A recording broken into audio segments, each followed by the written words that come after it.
What's going on, everybody? Hey, this is going to be a good conversation. This is going to be a real good conversation because it's about something that is coming up, and I'm seeing so many videos of people worried about Freaknik, and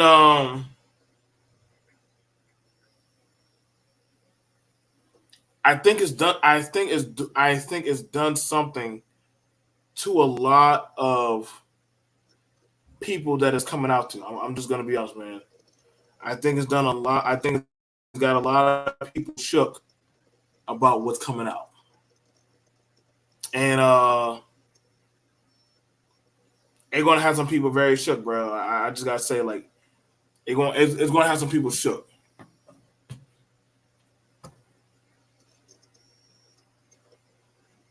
I'm just being honest. Freaknik is gonna have. That's why I had to put in the title, like, hey, like all them talking points. You're not gonna be able to tell the difference between the Pookie, a lame, the good girl, and the bad girl. Freaknik is about to destroy and bring back some traumas, scandals, and imagery damage that buried. And I mean it like imagery that should have been buried.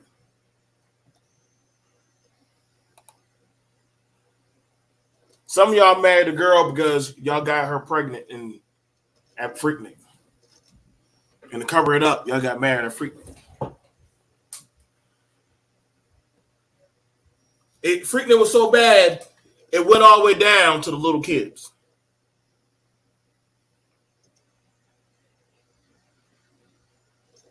We was in a time. It was in a time. It was in a time that so much so I went and grabbed a video.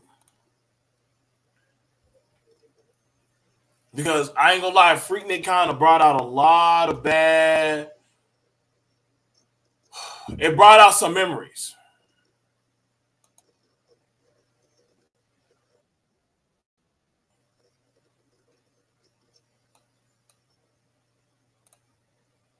It brought out some memories. What's going on, brother MOT? Yeah, what's going on, man?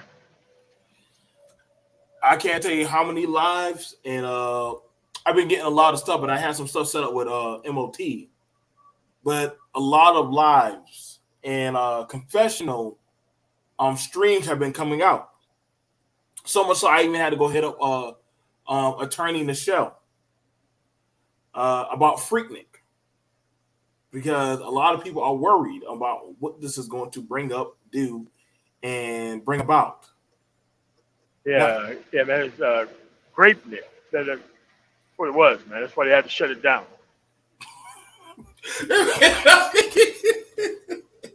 I'm not lying, man. That's why they had to shut it down. Now, I'm from Mississippi. That's too long of a drive for us to be driving way over there to Atlanta. But I don't have any experience with it. But at the end of the day, all those people watching all those charges go to everybody else, charges are gonna be coming their way too. Because you know them rappers were there, Luke, Ghetto Boys, Outkast, man. I'm trying to. Hey, listen, short. There's man, a lot of stuff coming out, bro. There's a lot of stuff. There's a lot of stuff, man. The statute of limitations is about to just. Y'all about to see some RICOs go out, man. Some lawsuits are about to start. Listen, yes, lawsuits against these so-called singers and rappers and all that kind of stuff's gonna come out, man. So I don't know how to stop it, but in the litigious culture that we in now, a lot of people down on their luck, they can get themselves a quick bag. Okay. Now, this is interesting because a lot of the talking points that come from this space, they're the bastards of Freaknik. And they're the partakers of Freaknik. I was sent a video by a good friend of mine from something that came of the era of Freaknik. It came from the era of Freaknik, so much so it had the children and the mamas doing this. So I will show to y'all and share with y'all something from Freaknik. I hope y'all understand just how much damage that it has done. But it's called Freaknik. Like, what do you? Come on, man. All right, okay, go ahead. Yeah. That's why I always love giving MOT the straight reaction. So that way he can. The video is called The Puppies. Funky Y2C video. Has a million views. This was made in 1994. These are the bastard children of Freaknik. Ladies and gentlemen, please.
MOT?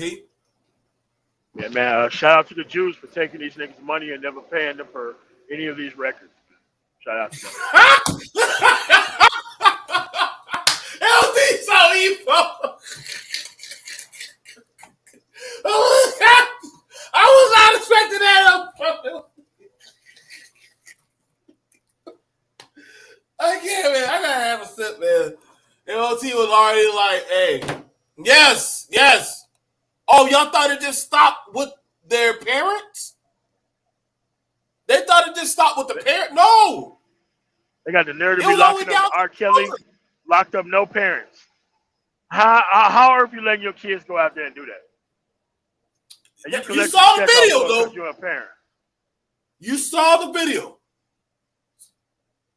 So when y'all say, listen, there was a lot of things. You guys, fair question. Why y'all bringing back this old stuff? Y'all weren't dancing to it, BMT. MOT probably wasn't, but he know that song too. Let me answer to you. I couldn't even hear. I don't even know what the motherfucker was even saying. All I heard was rapid paced music and kids screaming. I didn't even know they was even talking about shit. Hey, the song was "Hey Little Mama, How You Get So Funky." Shake a little ass and do a little dance. Hey, little mama, how you get so funky? Yeah, you so funky, you so funky, you so funky. Then it has a bunch of women and children dancing. Oh, okay. There you go.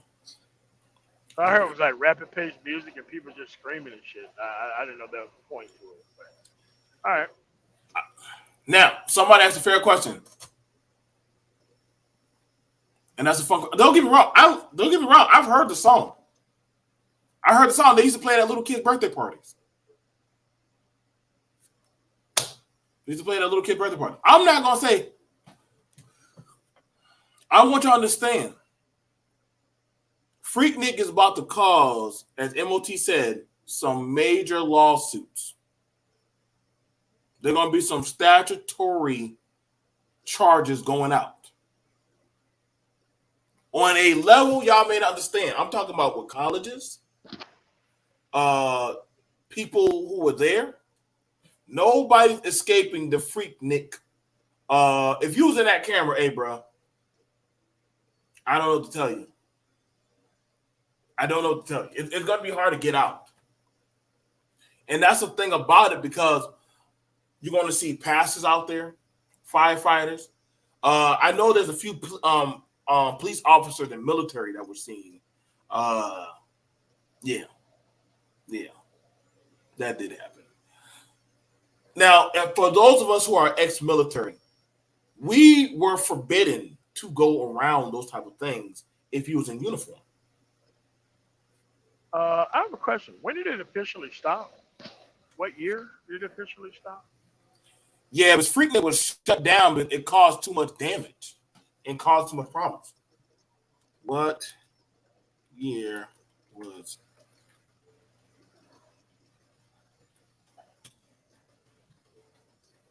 I mean, the shit was called Freaknik, man. I don't know what they expected. I got you.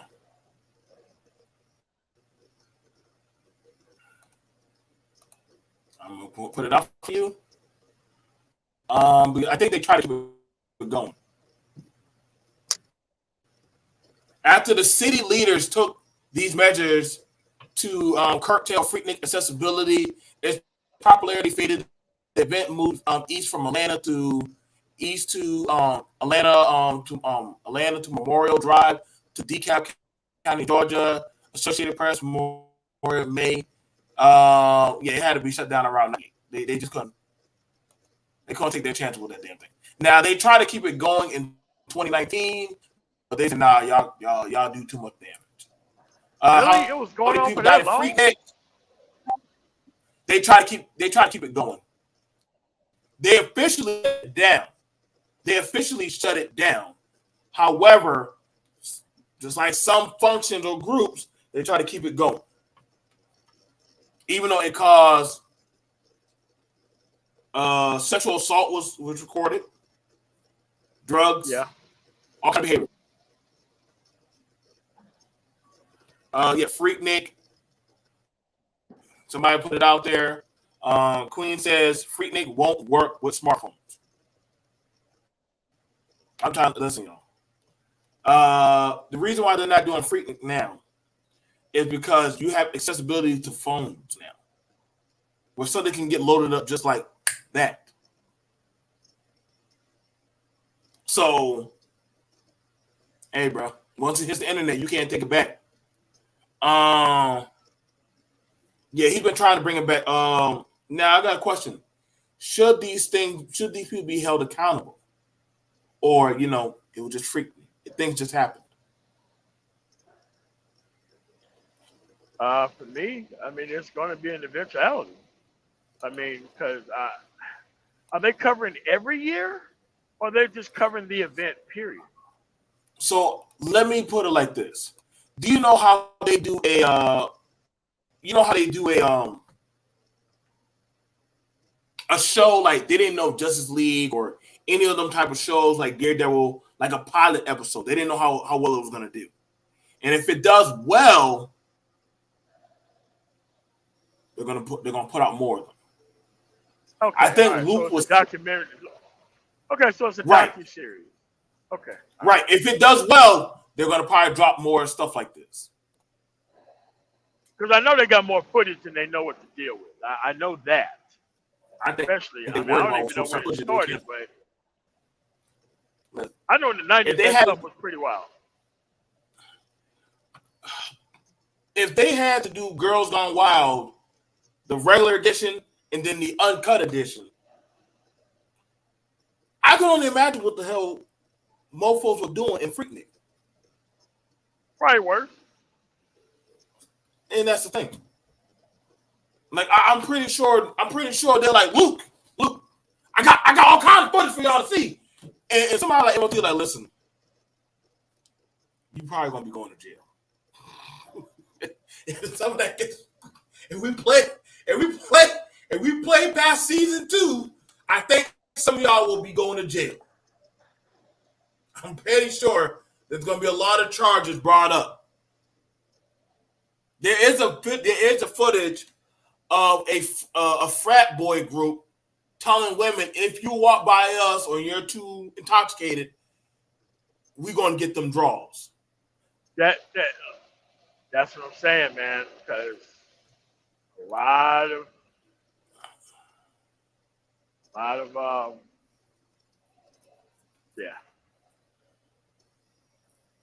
yeah. I'm just saying that fraternity, I'm not sure how they're going to do. But I'm telling you right now,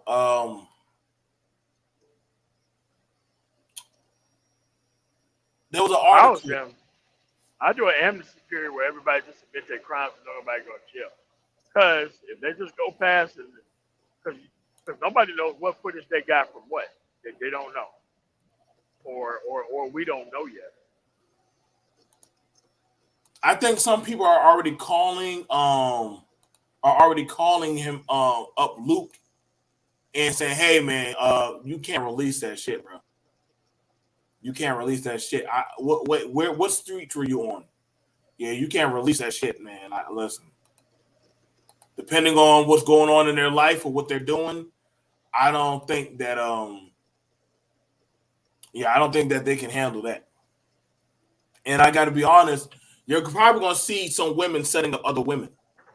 No, you most likely will see that. Women setting up women. Men highly intoxicated and drunk and drugged up. We used to have a video series called The Streets of Atlanta.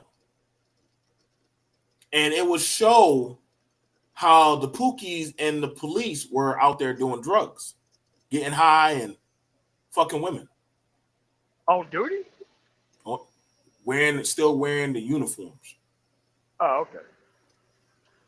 Wearing the uniform on the badge, had the girls dancing butt naked on the cop car and shit. This is back then before they had cameras in the cars. Before they had the trackers in the cars and stuff. Yeah. So they didn't know somebody was recording it. It was making DVDs. The right DVD ended up in the right place. DA had to step in. The DA had to step in.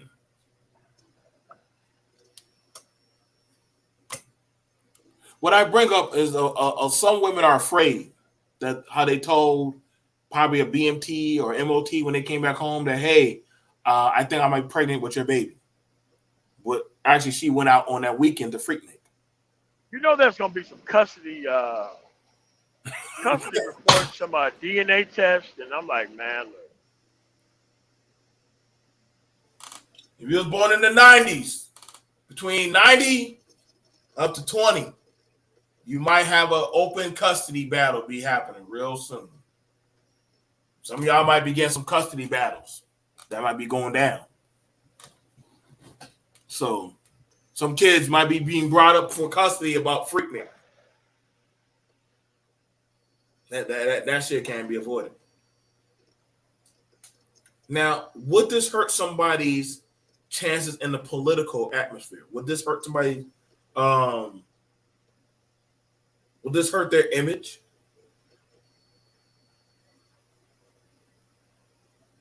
Because that's. Well, I'm just saying, if it happened in the past, why should it matter? But they try using Joe Biden shit in the past, and he still got elected.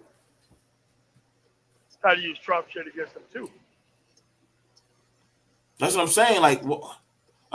Like, okay, you see me at Freaknik, yeah, you see me fucking on some hoes, but hey.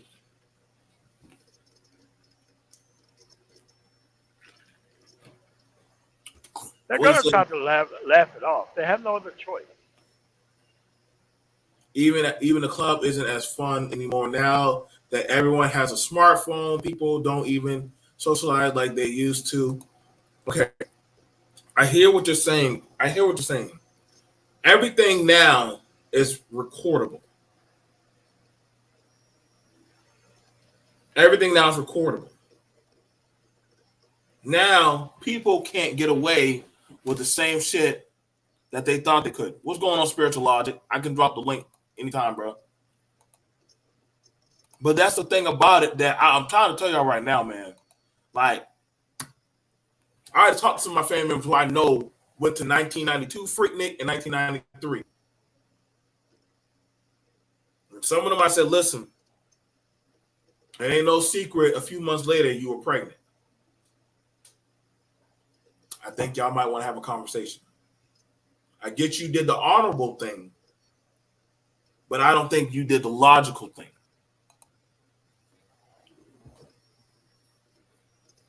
Welcome, Super Mike. We are talking about, and we want your. What's up, MOT? What's up, y'all? What's up, BMT? So we're talking about that of Freaknik. It's about to destroy or bring some traumas, scandals, and imagery damage that's buried. Now, do you think that's true, or it's not as big? It's just a documentary. What do you think? Who, me? I mean, this is, to me, dude, this is so many levels of this. Like I said before in the chat, I always hated Luke. When I first learned about Luke and Two Live Crew, I was little, I was young. I was like, what? I couldn't believe they was cussing and what they was saying on. You remember? I don't know if you remember back then, but people didn't really cuss like that on the radio. It was just crazy, and they always had like they just basically they was popularizing porn. You know, they was just bringing it in the open, and they were like the forerunners of this culture of debauchery in open season on debauchery. Now, of course, everybody always had debauchery. You know, we always had, remember Fred Sanford, what's her name? Esther. Mm-hmm. And a lot of us was surprised later on. We found out Esther was a hoe. You know, she was, a prostitute, a dirty dancer. But to a lot of us, she was just Esther in church. We had no idea. You know, our minds were clean of that. So it's like with Luke and them, now that kind of took a lot of that away from, a lot of people. And now he just keep on. And then I can't believe people respect him in the political world either. So yeah, he just right. That's interesting. Yeah, like I said, and somebody brought up something that I had a conversation about. BMT brought up a good point with Girls Gone Wild. Those women are probably married housewives and grandchildren coming by now. Who cares? Now and I brought that up because now majority of these women are now grandmothers and housewives now, especially the Girls Gone Wild. Those women done married off and they in a whole nother light now. They done did pregnancy and baby mama. I'm trying to figure out how it's going to work out in the Black society. Spiritual Logic. I know you know about the Freaknik stuff. I'm not saying you were there. You don't have to incriminate yourself, or if you know any of your family members there. How do you think this is going to bode well? How do you think it's going to bode well, brother? And welcome to the stream. Spiritual Logic. Bro, Super Mike. Okay, there you go. Can you hear me? Got you now, bro. Okay. Yeah, salute to you, man. Thanks for having me up. Mm-hmm. Basically, look, man, we got to look at the legal environment. The legal environment caters to dysfunctional people. It caters to victimizing irresponsible people. So any of this stuff, Freaknik, whatever you want to call it, it caters that's based on exploiting undisciplined, unfocused, lack of self-control is going to be a detriment to first men, because men, we have to focus on governing ourselves, being responsible for knowing that we live in a real world where we don't have a lot of litigation to support men in headship, positions where we can defend ourselves. So a lot of stuff is going to come back to bite people. Like, that's just the way it is. That's why you try to be as responsible and accountable for what you do, because the life is. This is why complaining to people and and blaming somebody else doesn't work in the real world, because life isn't fair. All you can do is control yourself and be accountable and responsible to avoid as much dysfunction as possible. That's why Are you driving? the moment that we realize that this is foolishness and it's catering to foolishness, that's why smart people get themselves out of Dodge. That's why we have to separate and move from um, a position of wisdom, where we see that, you know, irresponsible women are empowered legally. That being said, if you have a past, it's best to make sure your present, you know, doesn't draw you back to your past. So if you're still repeating the same foolishness you did in the past, then you're going to lead a trail of breadcrumbs to tie you back to it. Now, if you moved on and you've done more productive things, even if your past shows up, okay, at least it looks like, you know, I was a fool, I was young, but now I have distanced myself away from it. The problem with this Freaknik stuff is that people are still living in the 90s mindset, when it did, you know, that stuff was more open and public. And now that's why people, and even in this space, they're, you know, that whole thing about we just want to do this and we want to be irresponsible and lack self-control and all that's going to do is tie you back to stuff like that, or put you in that same group. And this is why men are making a separation. We don't want to be a part of people who are going to be undisciplined, lack self-control, be more concerned about what other people are doing and not more concerned about what we're doing. All of this stuff is going to keep coming back. We saw what happened with a lot of people, celebrities back in the past. You know, at some point, if you don't learn from the past, you're doomed to repeat it. And when you look at how men are being torn up legally, you know, dealing with irresponsible, dysfunctional people who are legally empowered, like women, irresponsible women are, then we should be looking at Freaknik as a case study to why men need to separate from foolishness now. That's what we should be doing to avoid repeating outcomes like that. But people just want to be in a cycle of stupidity and keep victimizing themselves in a society that irresponsible women are victimized. You're not going to win trying to kind of compare yourself and put yourself in the mindset of a woman who the system is using to destroy men. And I know that was a lot, but that's just my thoughts. Let me put this out there for you in MOT. I'm gonna get your thoughts on this because something was up in the chat about the founder of Girls Gone Wild. Their whole network was sued, and also I think the founder was jailed. Let me grab it. That actually was a thing. Founder, the founder of Girls Gone Wild, founder Joey Francis loses $3 million case to a woman who was imitated by topless on film. And Girls Gone Wild creep Joe Francis, whose driver license was brandished by Elliot, call girl actually. I guess anytime you put a page on BMT, you start breaking up. Yeah, you're breaking up.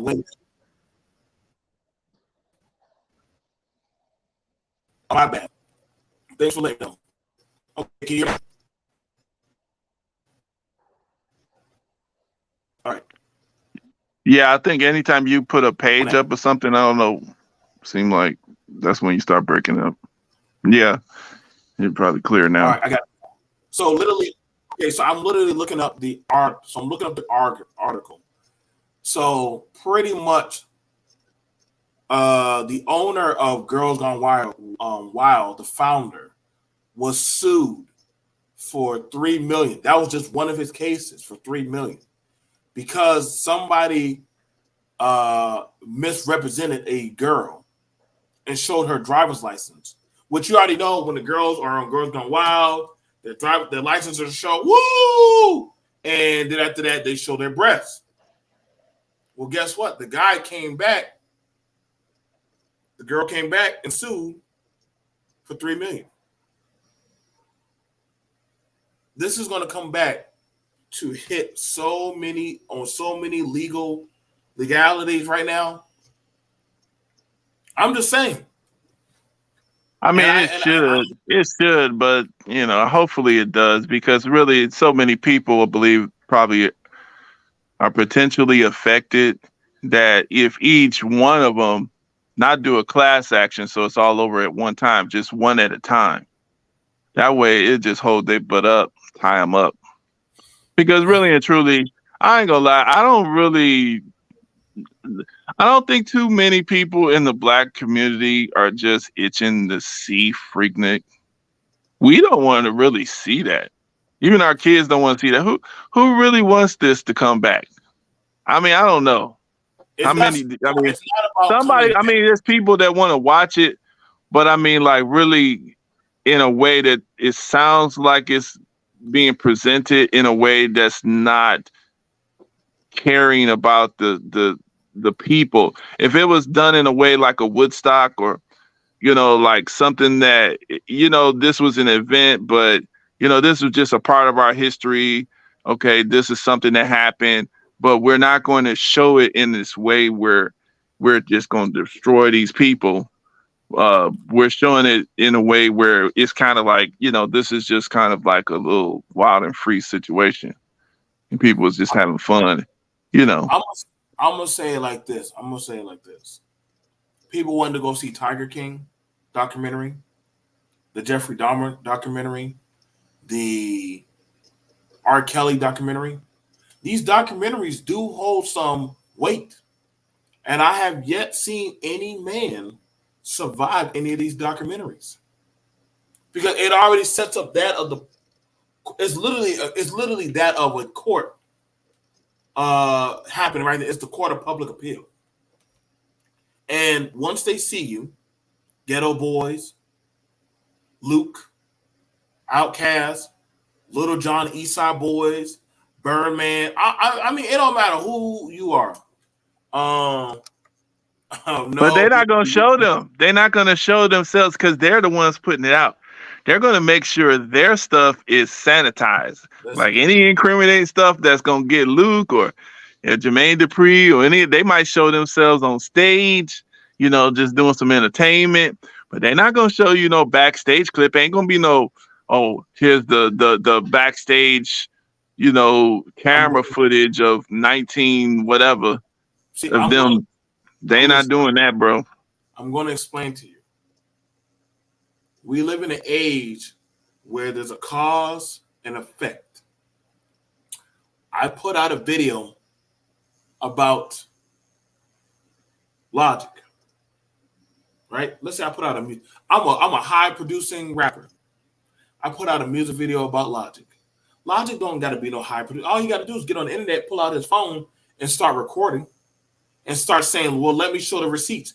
As long as he know how to edit and show a video, he don't need that same level of production. Because here's the thing about it: if I could put out a video, see that video is being controlled and sanitized. If Spiritual Logic pulls out a video, that's something totally different. Because he ain't going to sanitize it like we have to. Now you're leaving it up to that of the court of people. And see, the thing of now it is, once it's the internet, you can't get that back. You can't control that. And that's the thing about it.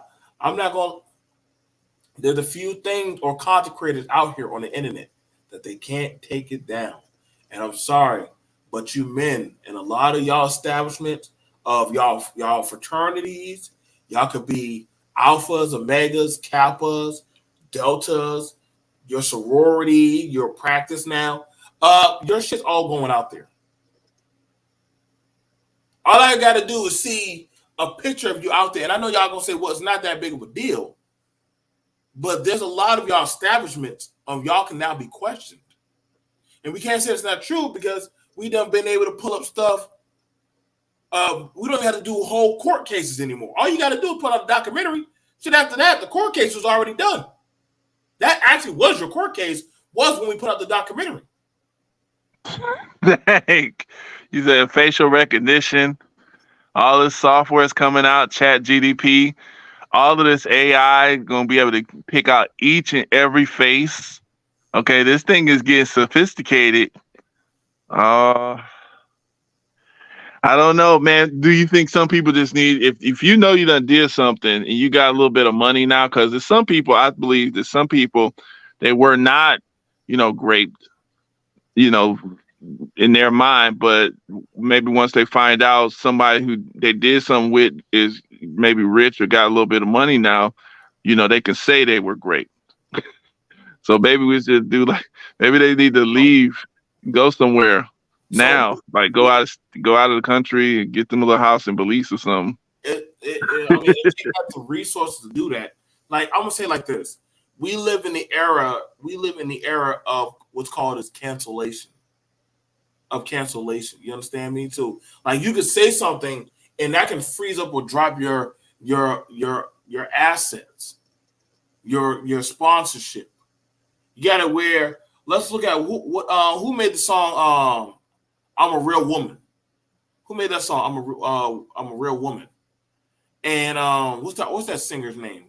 The one who made that. Chaka Khan or No, what's who the else? Of course, it wasn't Whitney Houston. I'm every woman. The Franklin? Oh yeah. That's Aretha Franklin. She said, talking about a man and a woman. Some crap. Now, now, Oh, now, man. now, now, the thing about it was she got canceled. Oh Well, yeah, that was Aretha Franklin because those was some. Well, she didn't really get canceled, but they tried hold on, to. hold on. Yeah. Well, her song is getting pulled. Her song is Oh, getting because the yeah. I mean, I guess so. I guess. hold on now. But see, Yeah. you can't say you guess if it happened. You can't say if To you some guess. people, I guess it gets pulled from some platforms.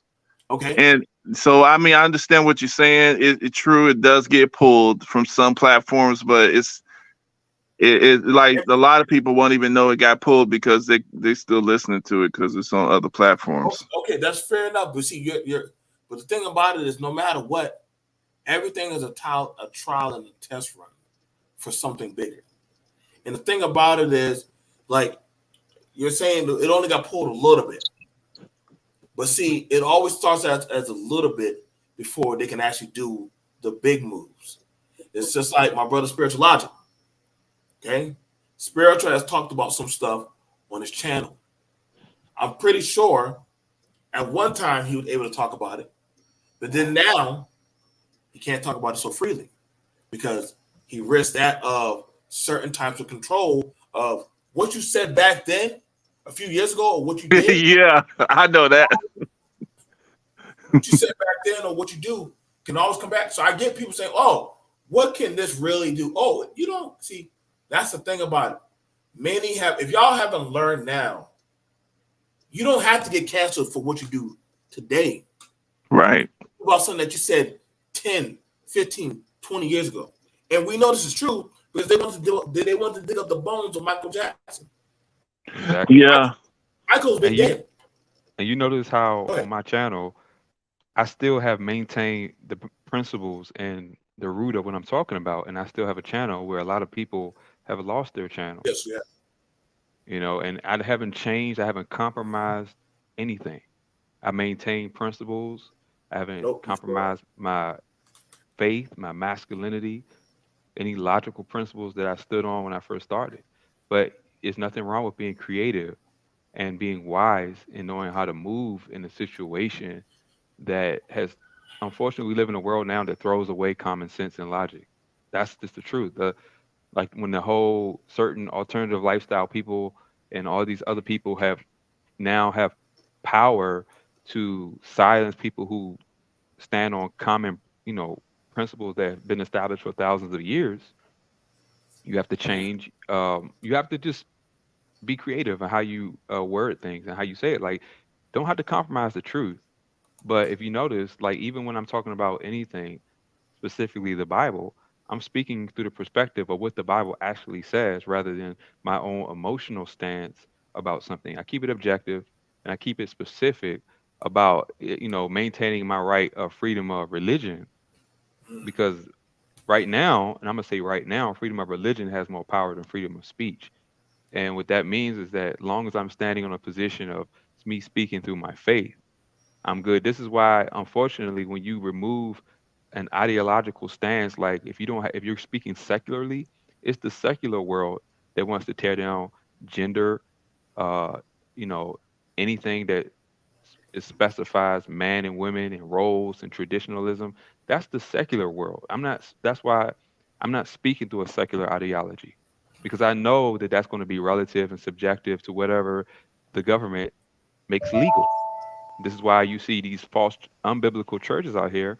They've caved in through 501c tax exempt status because they can't speak when they start receiving that money from the government, and that building that they established their whatever they're preaching in there on is controlled by the government. This is why I don't believe in people using buildings and all that stuff, because that's even against the biblical truth. There is no building that establishes a church. Biblically, the people are a church. And that's why the Bible speaks of personal accountability, of us getting ourselves together, being accountable for not being led by any kind of foolishness, whether that will cause you to be compromised. And people think the Bible is just some free, all that stuff, and what people see as a church is not biblical. The Bible clearly says you reap what you sow. The Bible clearly says a fool is going to suffer. You know, our responsibility is not to be the fool, it's to separate ourselves from the fool, but guide ourselves by objective principles where we're accountable for how we choose to live and the decisions I choose to make. And specifically, and then you put it on the back end about your faith and your soul. But never am I trying to impede on anybody else. That's why I don't have to complain about women. All of my stuff is basically about people looking at themselves, examining themselves, learning from experiences, reverse engineering failures to not repeat them. Right.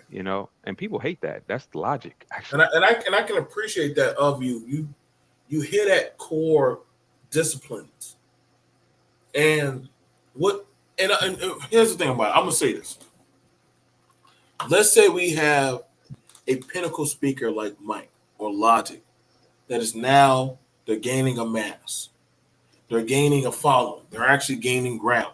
They have a pivotal talking point that literally is doing something. Watch what I'm saying. Mike, I don't think you can sit in that position anymore. What are you talking about? Listen, Freaknik 93 came out. What? What do you mean Freaknik 93 came out? You was eating them Dorito chips off that girl's booty. I'm sorry, but we're so close. I was just there doing reporting. That's funny. It's like Mark Nah. Lamont Hill said. I was But there. y'all get what I I'm was just saying? doing reporting. You see how I got you out of there? You now, I'm Logic. I get. Listen, man. You have a good group home for men. They're getting together, but we're going to have our company got to pull some funding from you. Well, hold on, what are you talking about? We were doing good. We followed all the rules, and we got it. Freaknik 96, man. Right, right, right.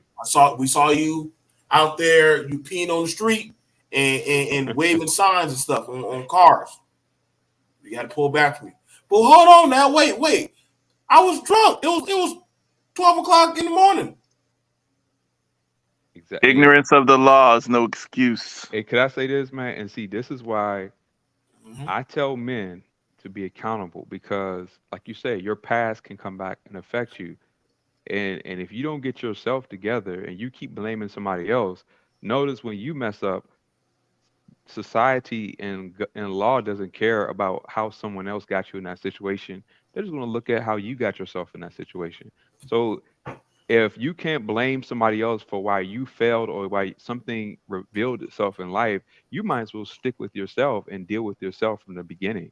And this is why I don't go back. Like, I can admit when I was young, I was just as foolish as a lot of the women that I chose to deal with. That's why I don't blame anybody. I blame myself, because I was just like a lot of people. I had wild days. All right. If you listen to my channel, I don't ever say I wasn't wilding out there. I wasn't fornicating. I wasn't drinking and smoking and partying. I did it better than most people, but I can be honest about it now. I didn't do it in a way that somebody has any dirt to pull out on me. That's just honestly, even in when I was stupid, I wasn't that stupid. But not because I'm not saying that, because I got into some situations that could have turned out very bad for me. I got pulled over by the police and all kinds of stuff. But fortunate, God has worked out in my favor that I got just didn't have it didn't turn out to be a problem. It could have. I got pulled over with some bad situations before. Didn't go to jail. Now, Sometimes I look back and I'm like, whoa. But that's just how it goes. I don't make an excuse for the things I got away with or the things I didn't, because there's a lot of other stuff in my life that I had to deal with that is a lot more deeper. But I tell, like you said, man, this whole thing, this is the new play of the society. Pull back on the past, use whatever you can to bring people one, especially if they start to make noise, especially if they start to, like you say, gain a following, start changing the minds and hearts of people. Of course, government is going to try to use anything from your past to silence you. That's just another form of censorship. I think the thing about it is, and I bring this up, like somebody like Clever Kev brought up. He brought up a good point that he asked. I think y'all are over assuming how much people care. I think you can expose someone sucking 10 D's a day and nobody's going to be moved. The reason why I say they will care, because we done seen it with the joke with Kevin Hart made. Kevin Hart made a joke about his son acting a certain type of way. That was a joke. He had to apologize publicly. He had to humiliate himself, wear a dress, and literally the dream thing that he openly talked about, he was denied to be able to do. Understand this, and I want you to understand the times that we live in. Very well, it's the smaller things from your past that can come back to destroy you. If that's the case, you literally have a lawsuit going on with the ex-president Trump about him and that of the dealings of a porn star. That was, mind you, he wasn't the president at that time, but he had dealings with her, and now it's coming back to bite him. You have it where colleges, even though that people can be graduated from it, right? Let's say we went out on a fraternity out to Freaknik. Girl was there. She's in the video. She's drunk. We grab what we're seeing in the picture, holding her up while she half drunk like this. Hey, it's over for you. It's over for you now. It's over. Hey, get them papers ready, boy. Get them papers ready. That lawsuit. Hey, you the warden? Oh, we got this video here. You need to change your suit. You staying? Huh? Yeah. Exactly. Like, listen, I get people not. Y'all think that these things are small. You got Hello, I get it. I just see you as above. No, and the thing about it is this. Listen, I get some people saying like people have a past, and this is why I said some traumas also. Some people want it to whatever happened in the past to stay in the past. I know this is true, but a lot of women have been doing live saying, "Listen, at least I had clothes on. At least I was there. At least I still have my clothes on." I've seen men crying,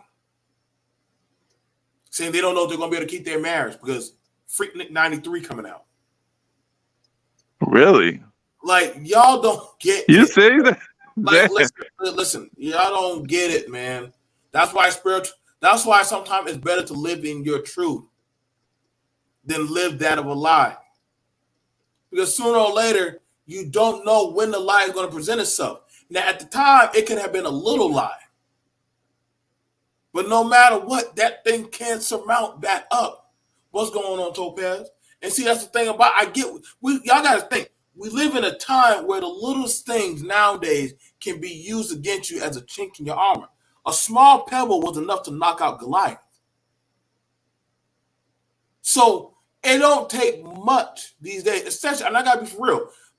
Black people, y'all black establishments aren't that solid. So you think it's gonna be hard to take down that of a black man in position? You think it's gonna be hard to off-throw that of a woman trying to say, "Hey, I should get this position"? Well, I don't know, because you were butt naked dancing with Spirit and the boys. Okay, but I was doing that when I Hey, was like, let me say something to Kevin. Kev. Hey, but see, Clever Kev said everybody from '93 was old, right? But remember earlier we was talking about, just imagine now some of the people that was in Freaknik, doing whatever they were doing. Some of them are dead, right? And these were good people. Their family loved them. Just imagine that's the last image the world sees of them doing whatever they're doing in Freaknik. So it's not just affecting the person. Is the image is a very important thing. Hollywood is built off of image. You get canceled and you get your channels. My channel on a 3-week suspension because of some stuff I said, I guess during COVID time. So they went back and found that. So these people are very concerned about image. So I think it's not. I don't. I think we should not be taking images lightly anymore. I'm, Obviously, it's very important. So I'm gonna say this, and Queen Bride, y'all think Freaknik is the apocalypse. I'm gonna say this: as far as it goes, no, as far as it goes for black men, it doesn't take much to destroy a black man in a position of authority.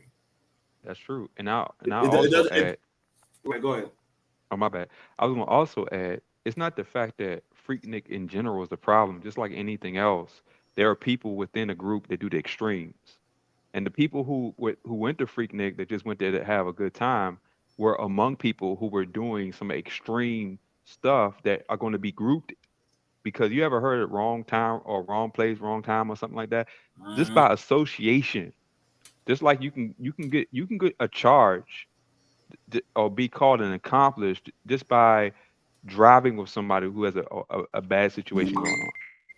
And this is what it is. It's not we're saying Freaknik as a whole, but there were people who were in within that situation that were doing extreme things. Now they're going to look back and you're going to be pulled in by association. It's not fair, but life isn't fair. This is why, from when people grow up, you look back and you be like, you know what? Maybe I should just avoid people, avoid certain things, because I know within certain things they're going to be extremes that are going to come back, and I don't want to be grouped together with people. Like if people are doing anything illegal, right? And it's like suppose it's a few doing people doing something illegal within, like let's use a police officer, right? The reason I would never become a police officer is because once you have a corrupt cop working around and you're around them, you either have to cover for them or you're going to have to be the person that they're going to set up because they don't want to be exposed. So, like, this is why, sometimes you see situations happening and somebody mysteriously disappears and you're like, what happened? Well, there's no such thing as when you try to play the good cop around corrupt cops, they ain't gonna like that. See, if you know that if they know you were there when they took some money or did something, and you act like, well, I'm gonna always do the right thing, then that's gonna affect you just by association. This is why there's a high suicide rate among police officers. There's a lot of stuff going on, especially when it comes to a So black police spiritual, officer. spiritual. Let's hit this. Hmm. Y'all are overreaching, overreacting. Y'all think this documentary really about to put an explicit criminal activity? I'm going to just put this in front of you. I'm going to put this in front of you, and I'm going to show you. Because when you don't know, you think. Let me show you how. Let me show you how I was going.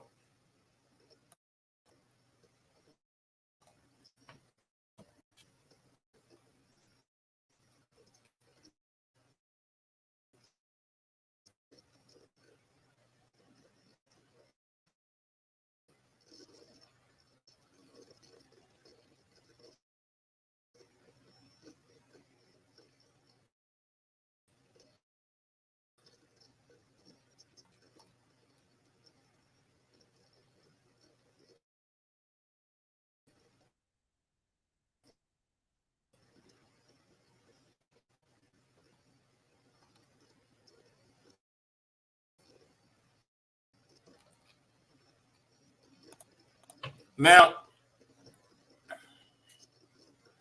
I wanted to show y'all that. Did y'all got to see that, right? Y'all Yeah, got to see I that, seen. correct? Yeah. Yeah, was Now, he so arresting the girl? wait. No. So wait. So you got professional black women that are now suing Hulu before that documentary even comes. You don't Crazy. think those women ain't funneling their money into stopping that from coming out?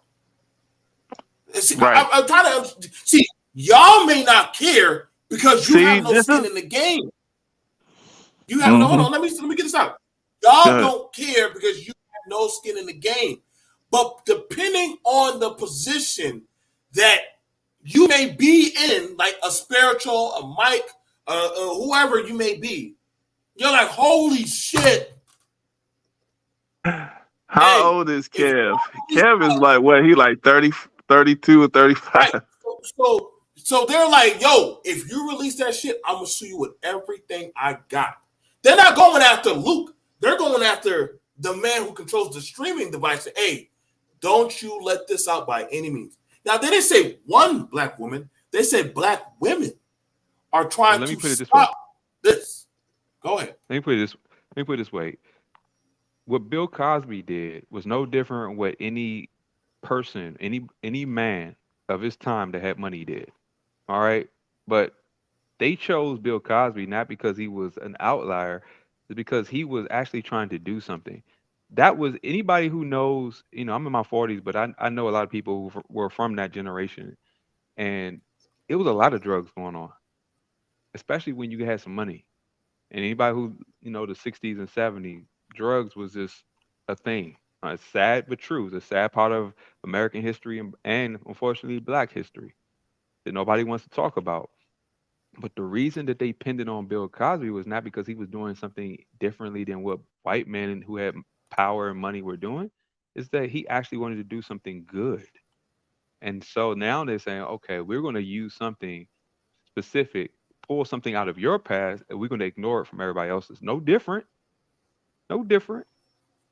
Because let's just be real. That's what people do. You try to be a black man in the 60s and 70s with that kind of money and not have a whole bunch of women coming at you.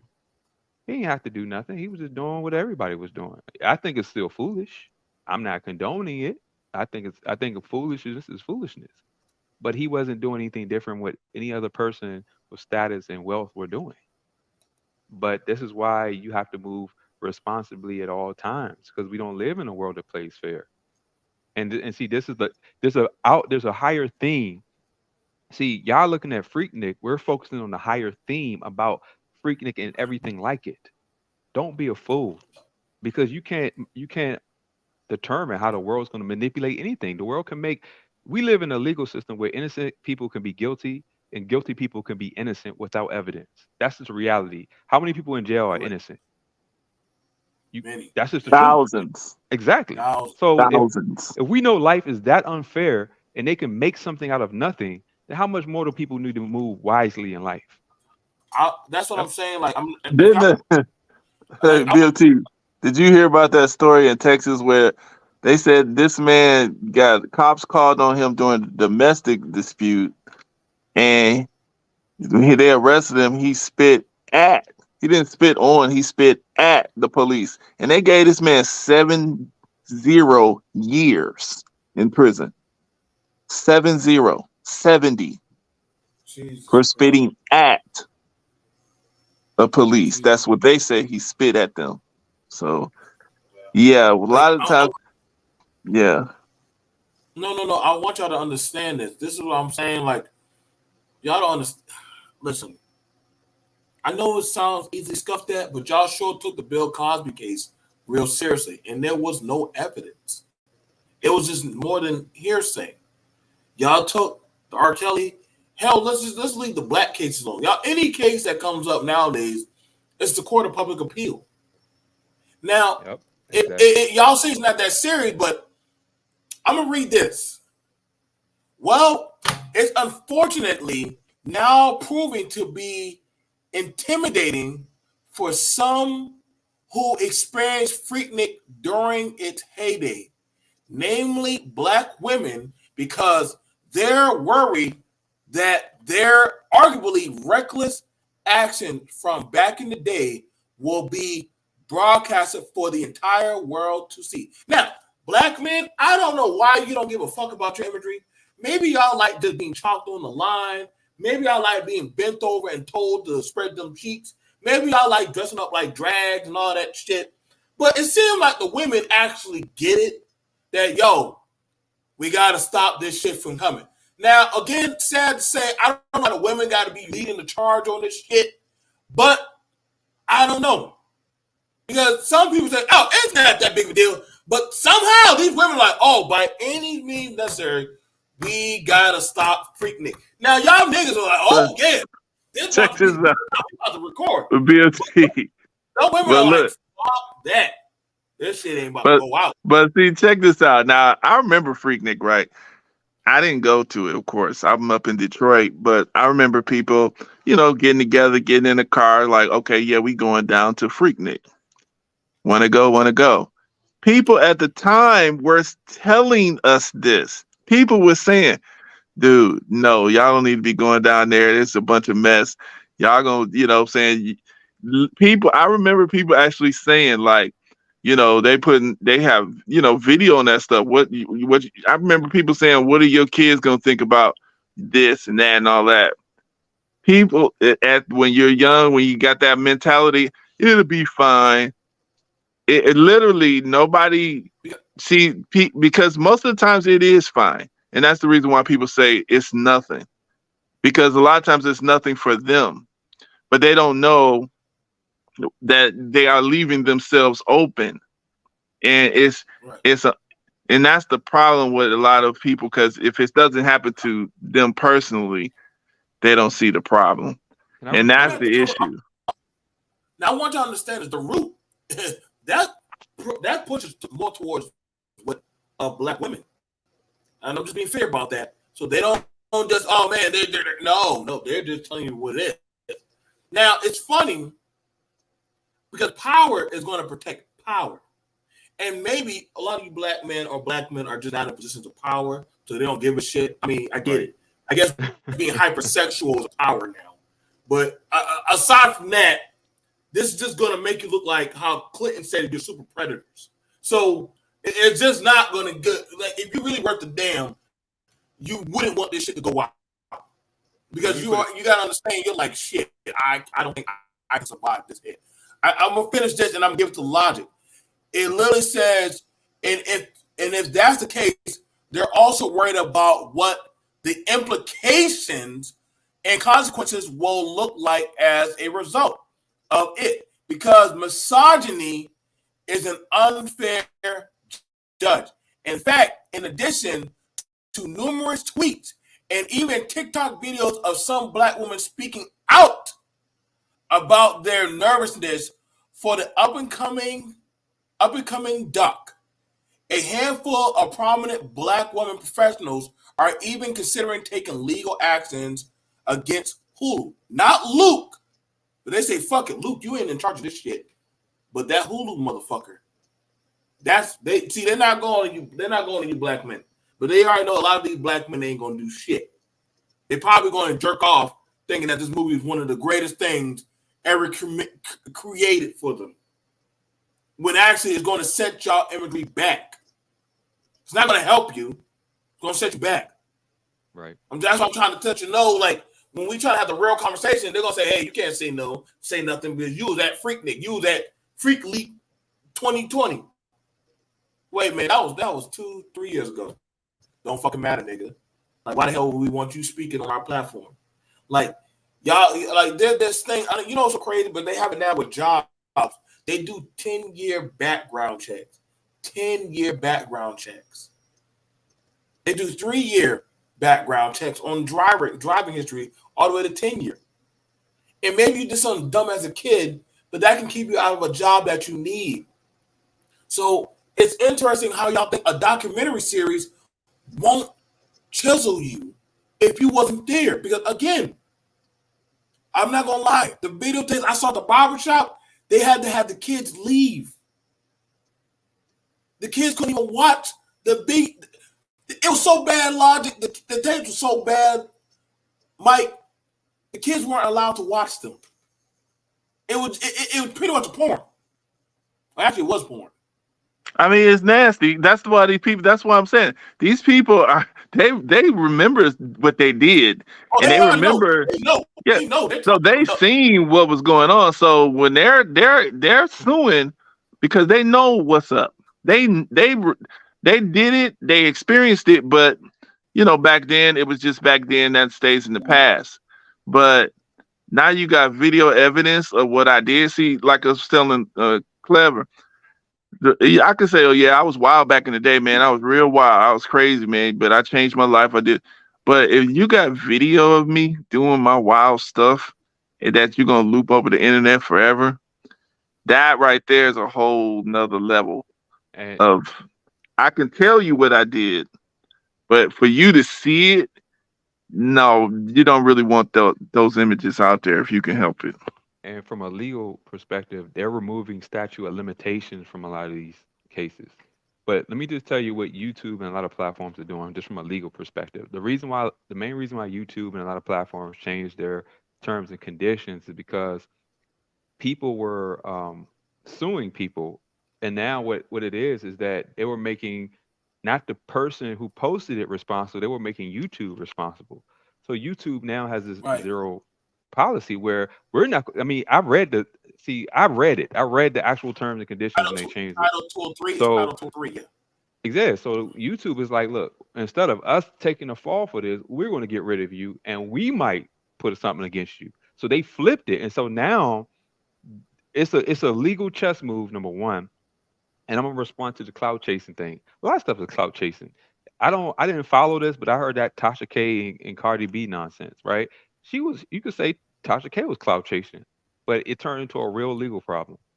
You could say the same thing for Andrew Tate or any of these people, cloud chasing. But it turned to a real legal problem because of like BMT said, the court of public opinion is the new court. It's not about actual they're weaponizing people's emotions against you now.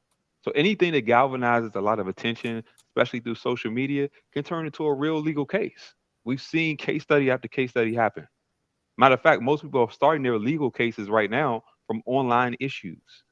This is why the Homeland Yes. Security make people online extremists and the T word based on how they're emotionally affecting people. This is real. This is Homeland Security. This is FBI list.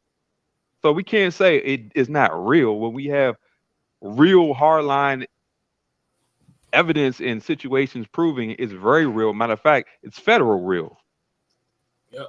Federal is Just already saying, man. stepped in. So we already got out there. We about to. It looks like a well-to-do black woman. She's not out there butt naked. She's not out there looking crazy. What's going on? Hatch Dragon. This looks like an everyday model citizen. But the look in her eyes look defeated, Mike. Look like her soul has been hurt. Her soul's been hurt. Why y'all think her soul hurt? She's looking tired, boy. She's like, It's shit. probably because a lot of times when people get caught on camera doing something terrible, especially when you get older and you got a family and a husband and your children, a lot of women are going to default to victimization, even if they were dead wrong, because they don't want to own it. So they're going to pass the blame. They're going to become a victim. How many times have we seen society allow women to be victims when they clearly made a choice? But when people don't want to take accountability for their own actions, the reason why the government allows specifically irresponsible women to become victims is because the goal of government is control. And if they can't control the man, then they'll create a woman that can control the man. They know men are going to seek relationships and stuff like that. So the women are already controlled by society because all programs that women have came through legislation. It's men out there who decided to become sovereign citizens and try to be in quotations as separate from the system as possible. But to give an anchor and a chain back into the system, they created, like, people don't realize, but since 1913, you didn't have to have a certificate to get married. The government wasn't in your business to own land, to get married, to do a lot of things. What happened when the Tax Revenue Act came in 1913? Well, the government wanted to seek an opportunity to control people who had two together had more options and resources. It's like, nah, y'all too free. Because a family can actually start a family business, become self-sustainable. That's against what government wants. They want control. They don't want freedom. Forget what they say. Look at what they do. Every time you Yeah, get a certificate or a birth certificate or Social Security, it's to keep you tethered into the system. So you have to requalify every time they change the terms and conditions. Let me yeah. let Hatch me Dragon made a good point too. let me get what Hatch Dragon just said up here. He said there's a smear campaign that was led to a certain group suffering in WW2 in World War II. And also the 1915 film, The Birth of a Nation, led to our people being attacked on the large scale project Protect Your Image. Thank you for that, Hatch Dragon, because you always be throwing out the film that. And we we also have my co-host, Attorney Nichelle. It ain't looking good, girl. The black female professional, they already getting their legal actions ready for Freaknik.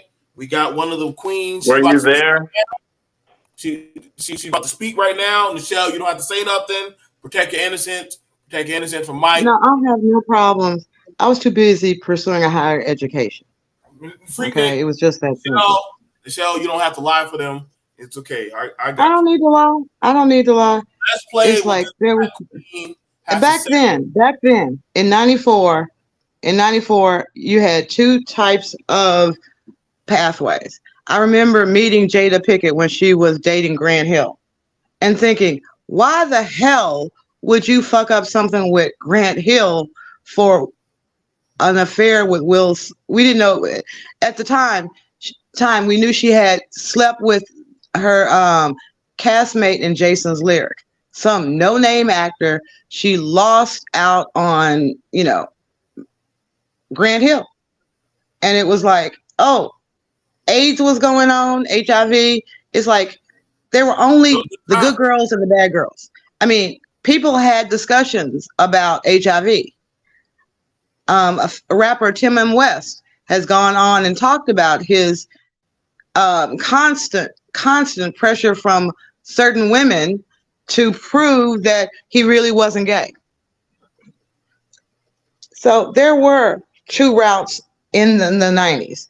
Most women in college, they were either first generation women in college or they were the second generation in college that had basically been latchkey kids. I don't know why y'all women went to school when y'all should have been your asses home bearing our children. We went to school because our men said they needed two incomes. And if we knew we were smart enough, we weren't going to be like, no, black women have never been like I Dream of Jeannie. We've never been like Bewitched. We have never, ever been able to just twitch our nose or cross our arms and have everything come true for us. We've always had to work. Grant Hill mother said that. She graduated from college with Bill Clinton's wife. And she was like, I don't understand what you mean. Women have never worked. Black women have always worked. Black women never had the luxury of staying our asses home in the kitchen. If truth be told, most black women during the 20s, 30s, 40s, and 50s got up in the morning, went into a white woman's house where the white woman had left the dirty dishes for her to clean up. That is why there's such a disdain among black women about leaving dishes in the sink overnight, because that's what the wealthy and the middle class white women did because their husbands were paying for someone to wash the dishes. If you're going to wash the dishes yourself, why the hell am I paying this woman to come in and wash the dishes? So the maids would get up early in the morning, go to the house, leave their own kids at home to fend for themselves. Maybe there was a neighborhood mother, maybe not, but they would be at that house bright and early at 6 o'clock in the morning to make sure breakfast was fixed for Mr., not Master no more, but Mr. Before Mr. went off to work. And they made breakfast for the man, for the kids. Before you went out in that street. What are you talking about? I'm telling you, when men were at home. Men were at home or out looking for jobs. You was out there working. Where were y'all working with the racism in society? Maybe you could find a The men were job working. in the city. No. Black unemployment among men was astronomically high. They At were the end of the hunting day, though. They were bringing I food said they were home. out looking for a job. Well, I'm saying They're, even bringing food though. okay, let me tell you about hunting and fishing. Why do you think they passed laws? Why do you think they passed laws against hunting and fishing without a license? Because black men were going out hunting and fishing. And so they got to the point where they said, no, you can't take from the white man. You going out here cheating. You going out here hunting. This food is for the white man that needs to go out there and hunt and fish. It actually is for the man that has a license. They went to the old common law that the sovereign lands, you had to have permission from the king in order to hunt on the sovereign lands. Even if your family was starving, you had to have permission from the sovereign to hunt on the land, the fish in the waters. All navigable waters in the United States are owned by the federal government, the state, or the local government. Even if it's a pond in your backyard. I swear I had this happen to a friend of mine. Or His China. wife, his wife is bougie as hell. She wanted an exact replica of Monticello. I think I'm saying it right. Or wherever Andrew Jackson's house is. What is that called? Anyway, it'll come to me in a minute. Anyway, his house. That his was it, house. Monticello. Was it? Yeah. Andrew, Andrew Andrew okay. Jackson. Andrew Jackson, the one who killed all the Indians. I know. Let me look him up. Tennessee. His house has a really weird name. Anyway, she built an exact replica in Arlington, Texas, and it included a pond. So when her husband built a pond, Freaknik. I'm getting back to that. Her husband built a pond. I'm getting back to it. Her husband built a pond. Like I said, white women had different than us. Her husband built a pond in the backyard. He sold his polo pony to buy her the house that of her desire, her dreams. And he built a pond in the backyard. And the city said, we own that pond. He said, how do you own the pond that I built? Well, it's not a swimming pool. So any bodies of water, like a lake or a pond, we own. So he had to have them drain that shit, put cement all around, and call it a cement pond. I'm not lying to you. So what I'm trying to tell you is there were things put into place so that, right or wrong, they destroyed the black family during segregation. That segregation was a hard hit because black women had to leave their children. In some states, in some cities, it could either be state regulation or local ordinance. Wait, let me finish. It could be state ordinance or local ordinance that women, even if your husband could provide for you, black women were legally not allowed to not sit at home and raise their kids. They had to go get a job because these white women did not want to scrub their own floors. If they scrubbed their own floors, they weren't going to fuck their husbands. They used that to the best of their ability. That's how women got to vote, because white women know how to keep their legs closed, at least to their husbands. At least to their husbands. I don't know about that. Susan B. Anthony told women to go on a strike, a domestic strike. That until we got the right to vote, no man was going to get any domestic services. Okay, now they didn't cook, they didn't clean, they didn't fuck their husbands. Listen. What is the white woman doing with her white man do with Freaknik? I didn't see that many white people running around. If anything, they were leaving the city when Freaknik happened. They knew damn well. Yeah, it's the same thing. It's the same thing. What that got to do with Freaknik? You gave a whole Girls Gone Wild. Girls Gone Wild. The same. Okay, exactly. You don't care, but we want to replicate what they do. People saw how much money Girls Gone Wild was making. It was making a hell of a lot of money. The difference is white boys don't give a fuck what girls do before marriage because they already know. I mean, the only virgin in their household might be their mama. But their wife, they just assume straight out the bumpkin that we not in old medieval times. She's been fucking since she was 13. That's white culture. White culture they are not as, what's your body count? because they really don't want to know. Was he bigger than me? They really don't want to know. Was he black? Oh fuck no. Once you go black, you can never go back. They're the ones that said that, we didn't. You can never be forgiven. They'll tell the white woman, once you come down to Freaknik, you better stay your ass down the corner with Mike and the boys. Right. Michelle, what did you just? I thought you was gonna tie it back to Freaknik.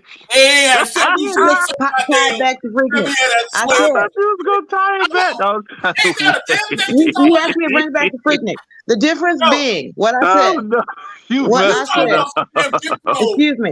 Everything I've said. Excuse me, gentlemen. Everything I've said about black men working, black women leaving their children to fend for themselves, all boils down to Freaknik. If you got to be at Mr. House, wait. How are you playing? Let it talk. Keep going. Generation X is in the house. We grew up. We grew up with mothers who thought that they were doing better than their own mother had done. They had done better. Their own mother had put up with an abusive situation, a man that couldn't find a job, but she went out and worked. And I'm going to say it's abusive if your employer demands you be at work at 6 o'clock in the morning and don't get off until after he gets his meal by 7 o'clock. Okay? You had a choice. Either. Why was they sneaking off the Freaknik though? Why was y'all sneaking off the Freaknik? Now I know you had some friends to go there. It wasn't no sneaking off the Freaknik. Who? I'm saying there's some people was, but you're right. Most of them didn't sneak. But I'm saying there was a lot of people, a lot of younger girls were. Why were people at Freaknik? Because no. Black men saw the power. Black men saw the power of Girls Gone Wild movies. They saw the monetary value of it. And then they came up with started before that though. Yeah, 1983. 1983 was when it actually started. We were before Girls Gone Wild. Okay. I have not researched that. So it started. It was Luke and them. You remember when Luke and all them dirty people came out, 2 Live Crew and all that crap? Okay, like I said. Yeah, that's when they started that mess. In the 80s, I was trying to get my 1480 on my SAT, so I didn't know what was going on. Smart. So I'm gonna say it to you like this: that it got to a point in American culture where you had, as far as men went, you had guys who had their only path out of the hood was through basketball. You had the others, their only path out of the hood was through academics. A new thing came out, maybe it had been around a while, but entertainment was the third route. You were either a great basketball, football player, real academic, or you had musical abilities, some kind of musical abilities. So black people made a lot of money entertaining white folks. So whether that was right or wrong, when we desegregated, it became kind of like, don't abandon the black radio stations. So if Freaknik occurred, it was the whole, we can do it better. It was still, we can do it better than white people, because they had Hugh Hefner. They had Hustler. Hugh Hefner. No. Don't lie. White people had Playboy. White people had Hustler. What magazine? What black magazine other than Jet? Other than y'all little boys turn into the centerfold of Jet magazine. What did y'all have? Michelle, I'm asking, what did you have before Freaknik? We had little white boys had Playboy since the 50s. Why would we give a fuck what the white boys got? Why do you think we give a fuck what they had? We got Freaknik. Do you think every little curious black boy wanted to see some pink titties staring at him? No. He wanted to know what black women look like. He was curious. Now, listen. From a business model, if you're going to go sell something to somebody, allow them to invest in you. That's what you tell them. Because who got the money? Now, the banks. Here's the thing about it. I'm not trying to defend Freaknik, but I'm going to tell you right now, them Negroes were not thinking of what that white man is doing down the street. If anything, they were just trying to do Freaknik. Like, you've been blaming men for goddamn, well, we've been trying to replicate Girls Gone Wild now. When Freaknik was way long before then. She was on. She was. I think but she was on autopilot.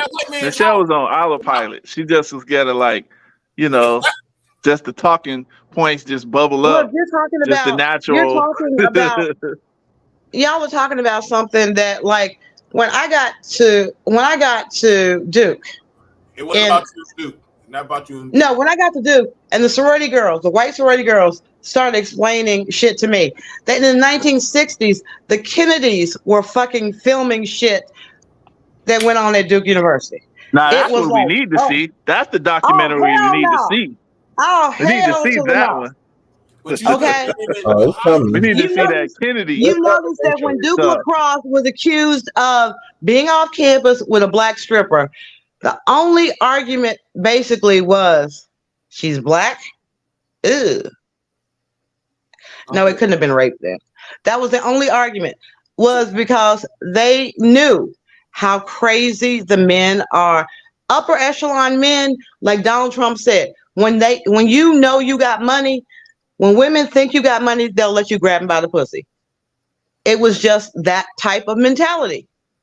That if you're an upwardly mobile black man, it suddenly became you were a buppy. In the 80s, there were yuppies and buppies. Yuppies were upwardly mobile professional white men, and they thought that, hey, I'm a white man with money. Give me your pussy. Give me pussy. Okay. And I'll decide if your pussy is worthy. Black men wanted to get involved with that. Give me your pussy. I can't believe you didn't go. Now you said Even you though never AIDS was went all over the to none place. of them. You never went to none of them, Michelle. No, I barely even went. What kept you from going? Did you want to go? No, I never did. I was brought up in a Christian home. I wanted to get married, raise a family. Okay, that is okay. All the other Christian girls were going down there and doing their thing. Now look, read what it says. Here's why Hulu's upcoming Freaknik documentary is making some black folks nervous. Now, guess who's really scared about this goddamn documentary? It ain't the goddamn Negro. It's some goddamn women. The women are afraid of Freaknik. Women are afraid of that shit. I mean, again, I'll go back to it one more time. All these women are in. I'll say it like this: all the women that were in if you were in Freaknik, if you was down there in Freaknik in the 90s, your 40s, 50s, maybe even 60s. So a lot of these women will, especially the 60-year-old women, will be sitting up there going, damn, I was a fine-ass bitch back then, wasn't I? And I live to tell about it. Because AIDS was rampant in the black community. It was like 1 out of every 4 black women was suspected of having HIV. And they were kind of closeted on how many black men. But considering they kept saying 1 out of 3 black men had gone to jail. My nephew told me to put on 3 condoms. He told you to put it on? No, my nephew was my nephew and god brothers were very protective of me. And I was very innocent and naive. Let me play. Hold on. Let me play this. Let me play this. I know you about to start talking about something different for Freaknik. So we don't play this. Ain't nothing freaky. You about to start. You better say something that was gonna definitely catch the spirit. Let's go ahead and play this from the show. Go ahead and play it. I don't know. We might be in trouble. Did y'all see Hulu is about to release a documentary about 94 Freaknik? Yes. 94 yeah, we can hear it. Freaknik. Yeah. Yes, they are about to release a documentary. So I'm just now. I've been to several Freakniks. 94 was one that I attended. So I'm just praying that Jesus be a fence. I'm praying that Jesus just be a big, tall privacy fence. That's my prayer. This Easter, this Good Friday. That's so I will say this though. Like when they would bring out those video cameras and start recording, I immediately remove myself from the that situation. I never ever was okay with being recorded out there. So hopefully that worked to my benefit, but you know, you never know. You never know. So the only thing I got is if you see your girl in the documentary, hey man, at least I'm fully clothed. At least all my clothes is on. That's all the defense. That's the best I got. But yeah, y'all, they about to put our business out in the street. Some of us might be on TV. So get your parental controls together. And I don't know, y'all. I don't know. Man, you see? I mean, if that bitch was out there at Freaknik, why you gonna call her that? See? I don't call her spade. Wait a minute. But at the end of the day, if that's your mama sitting up there talking about, I might have been a Freaknik, but at least if that's your mama, first of all, why you call her that? No. See, first of all, my goodness. First of all, I'm gonna stand like this. If you out there trying to do a disclaimer, talking about if you see me at Freaknik, I had my clothes on when the cameras were shooting. Okay, bitch, what the fuck are you doing when the cameras weren't on? Okay, I have represented prostitutes. I have represented brothels. I have represented strip clubs. At the end of the day, don't sit up there and be like, "Oh, I did."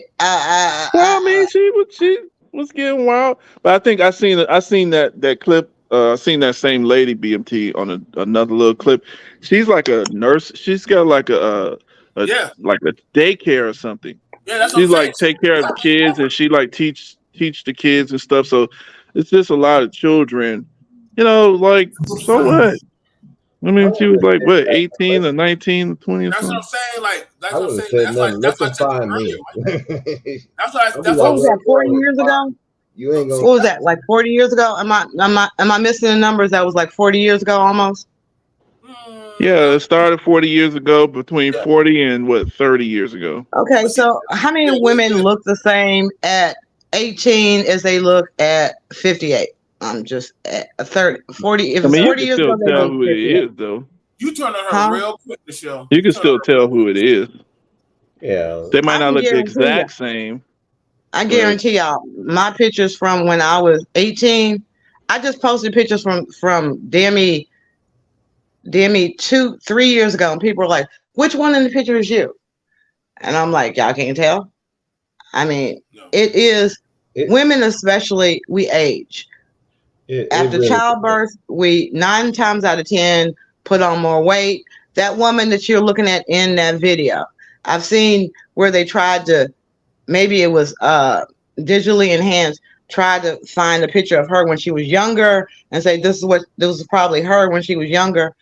But again, you know, Janet Jackson doesn't really look like Janet Jackson anymore, and she's beautiful. Halle Berry has access to anything she wants. She looks totally different. Let's not even talk about, you know, some of the others that we sit up there going, is that Nicki? Why do you think we're not gonna know who the fuck these people are? Why do you think we ain't gonna know who these people are? Okay, Nicki Minaj. If you saw a picture of Nicki Minaj today, would you be able to trace it back to when she was 18? Well, she had a lot of work done, so that might be I mean, a lot of times though, you could just look at the face, though. Even though, like you said, the body might change a little bit, but a lot of times, you could tell who is who.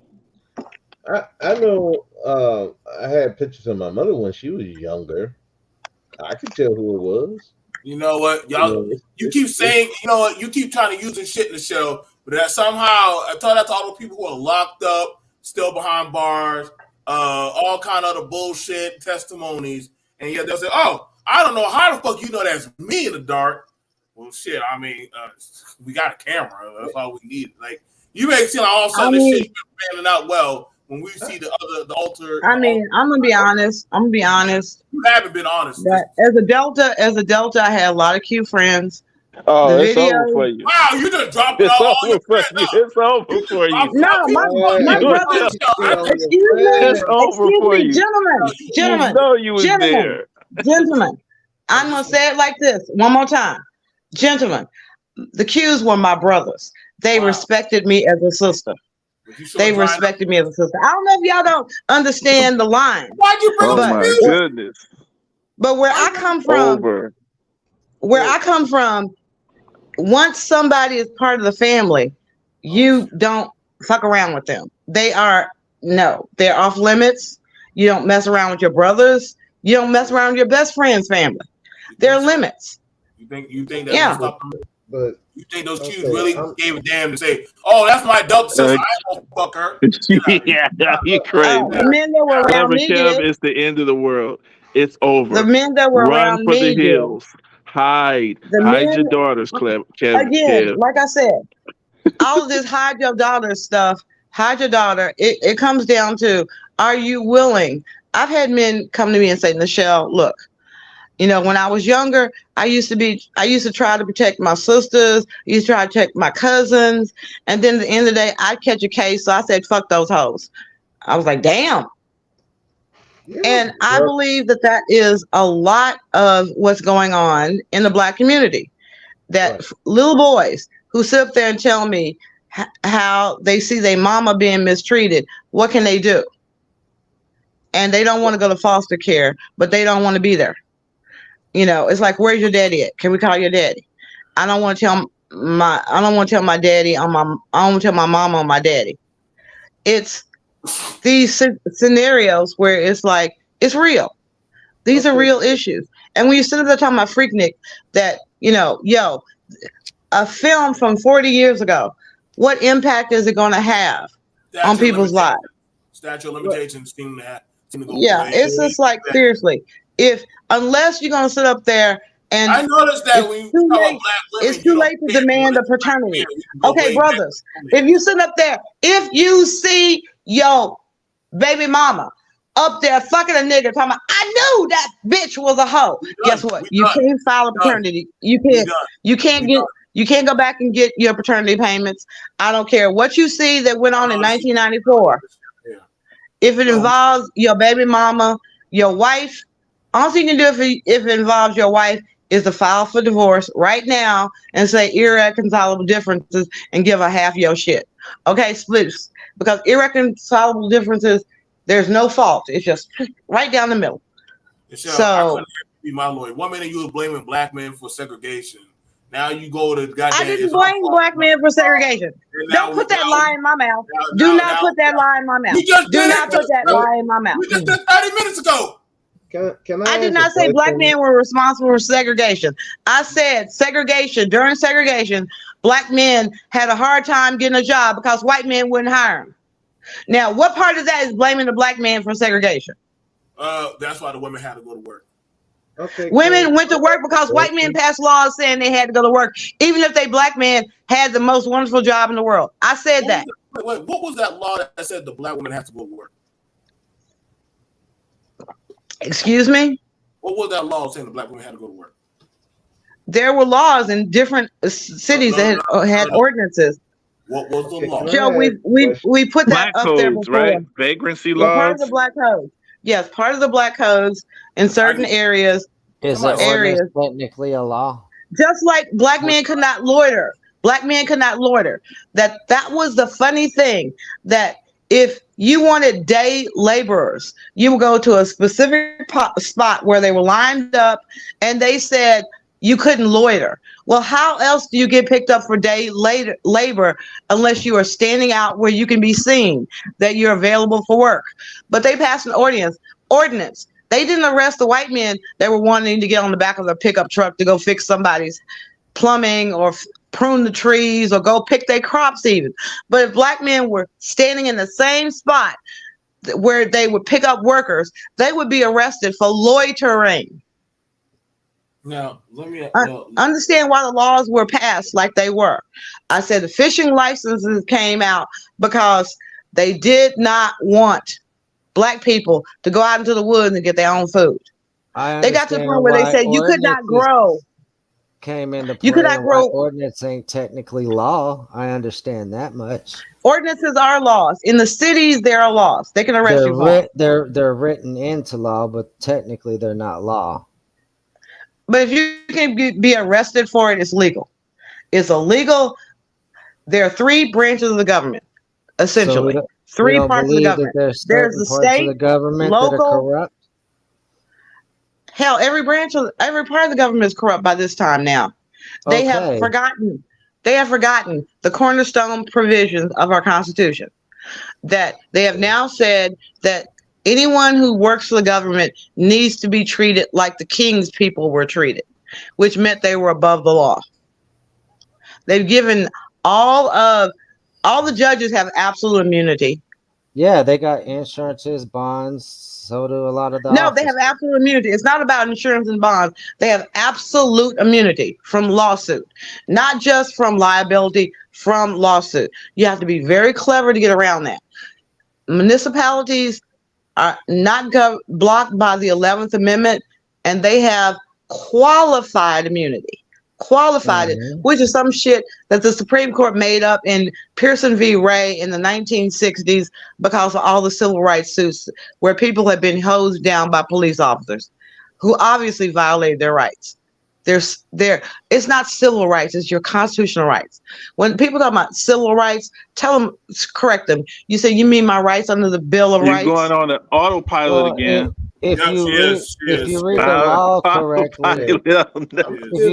law correctly, the only way to obtain your rights is through a foreign trust anymore, which is ridiculous. Now the thing about it is this: we because I told you, a lot of people think that marriages are solid like they used to be. They're not, and people think that people would divorce over a small little video. Yes. People divorce over social media.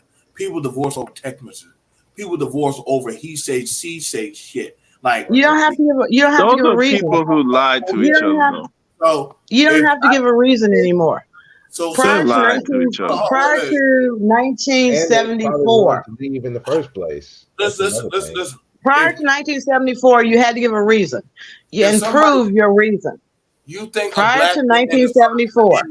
If y'all thinking black men are going to stay on some holy art, then now when they see their girl getting a train gagged through them at Freaknik, y'all lost y'all fucking mind. I mean, I wouldn't even watch that. Would you watch that seriously? I wouldn't watch it. Listen, I ain't gonna look at it. I'm just all of y'all are too young. All of y'all are too young. Only you can see is your mother. No, I was back then. I mean, I could have went. I would have been young. Excuse me. Like in '94, I was 20. I was 20 in '94. My brother and sister could have gone. So you're 50 now. Almost 50. Yeah, I'll be 50 next year. Okay. So you know, Freaknik was in the '90s, right? It was in the '90s. Yeah, I'm just saying. Yeah, but it started to go. I hear it started to really go down after '94. Like it was getting dangerous.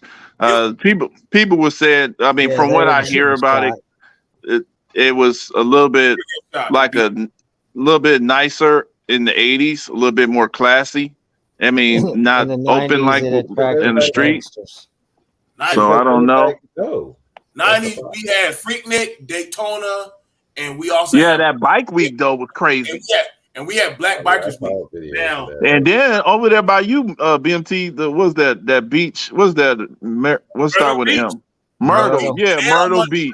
Listen, boy, they don't want no Negroes there at Myrtle Beach no more for no more party, boy. I don't know. Now the video from Myrtle Beach came out. I got my Buster Douglas videos out from Myrtle Beach.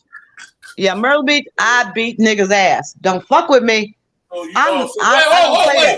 Wait. You just said you wasn't out there in the streets like that. This is what I said. What part of I said I'm busting niggas' ass? I'm used to men that act like gentlemen. If you don't know how to act like gentlemen, my cousin, my nephews, my godbrothers taught me how to beat a nigga's ass. So you were out there in a spot where they ain't gonna act like gentlemen, though. I'm sorry, what? But you're in a spot where they're not going to act like gentlemen. You got alcohol flowing around. I don't care if you have alcohol flowing or not. You need to act like a gentleman. If you don't, then you expect. If you don't know how to handle your alcohol and you don't know how to act like a gentleman, I know how to handle my alcohol and I know how to act like a lady. I know how to whoop your ass like a lady. How you gonna beat a bunch of frat boys? I thought you said that your Qs were gonna come in whooping niggas ass. My cues did come in. My cues did come in because I whooped I the thought the alphas' ass. Kappas was y'all brothers, but okay. No, it's the cues. You Oh, got okay. wrong. What's going on, D-Darrell? Yes, and Disney does own a document, and if you think Disney give a fuck what you Negroes think, they're gonna definitely drop that bitch. So y'all can kiss goodbye. We already know, but y'all can kiss goodbye to the Black Mermaid, but y'all will get. I mean, I'm gonna. Anyone who's worried. Should we petition? We should get some picket signs and go to Disney and walk around a circle. Right. There are story rights agreements. There are image agreements. I don't know back then if the people signed, when nowadays, when I have scripts and things or movies or things if I have something of somebody's life, I have to get everyone involved around their autobiography to give me a story rights agreement to use their image, likeness, or their story. I have to basically get consent. So I know it's going to be a lot of blurred out faces because, back in the 90s, they weren't really big on asking people to sign consent forms. So you're going to see a lot of TNA with the faces blurred out. So maybe you'll recognize a few, tattoo marks, etc. at most. But this is not going to be the big, oh my God, they got my auntie's face right there on camera. They'll do wide angle shots. They got some people on the internet now, though. They got some. They put some of the footage up, and some of the families are saying it. Out already. Some of that stuff is out. Yeah, like that's why people are going crazy. That's why people actually. Y'all trying to say people trying to say hey, this thing. I immediately recognized the woman that was shown owns businesses, and she's already listen, man. Let me just start my confession. At least I had some clothes on when I was out there fucked up. That was one lady that claimed she might have seen another lady. You seen that one on the internet with the cop? He was. They show a hand there with a thumb right in between her behind, but it's like she got pulled over, and this guy's like a cop, and he kind of basically got her butt out, and they just covered it up with a thumbs up, but and then somebody under that picture in the comments was like, "Can you take this down? It's my mom." So they already had that out there. And that stuff ain't no people know what they've seen. They know why they're worried. I'll say it that way. It's interesting to me it's when it's not you, it doesn't fucking matter. But see, when it's somebody when it is somebody who is a relative or somebody who actually has some type of notoriety in society, and they're like, "Hey man, can you take that down? Your mommy sucks dick for nickels and dimes and shit," and they got pictures out there, videos. Then you're gonna be like, "Well, it's not that big of a deal." But it's not you. You're not that person. You just literally just said, and other people that say, "Well, I got a few people beat up." Let's say that guy come back with a camera and said, "Hey, there's a video of the Qs beating me up because of this black woman."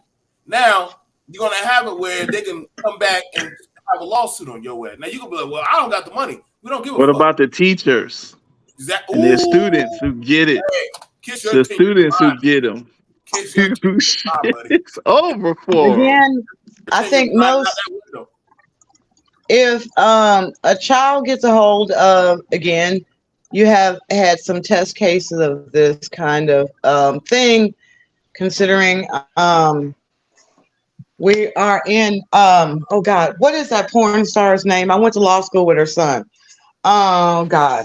Her clitoris is supposed to be as big as most men's dick. Can't think of her name. But you do know if you standing out in the when street, he was in school, you do know if you're in a public area and you stand out in the street and somebody's recording, there's nothing you can say, "Hey, you can't record." Like, we're in a public area. Well, you can't make money off of it. That's the problem. Right. In a public area, you don't have to worry about consent unless you're trying to talk to them on video, and then you do have to worry about consent because it stops being a public area and you start taking that area into your own presence. Well, Okay. didn't So it's that a lot of lady different just rules say, that oh, apply. look, but check this out real quick, though. Didn't that lady just say when those cameras came out, I got out of there? So Right. Yeah, she a lot of wasn't people giving would. her consent.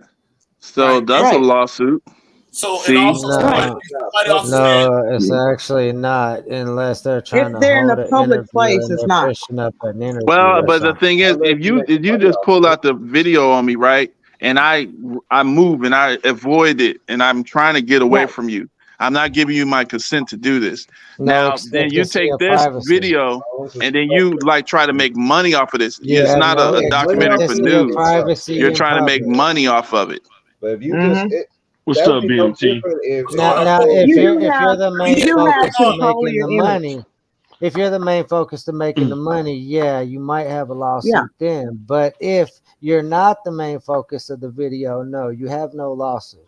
let me get no, it over to my brother D Darrell. Brother D Darrell, welcome, welcome, welcome. We're having the discussion or the pre-game discussion. It's already being talked about on news outlets like The Root and different other predominantly black outlets that they do not want this video. Me and Mike had went over it. I'm not sure who else was there for Right. that, but literally we have a bunch of influential black women that they are talking about legal actions against Hulu to stop this video documentary from coming out. Mike recognized one. I recognize at least about a few of them that have businesses, certain imagery that they are saying is going to do some damage. It's going to cause a lot of hurt and stuff brought up. That's why the topic was Freaknik is about to destroy or bring back some traumas, scandal, and imagery damage that buried.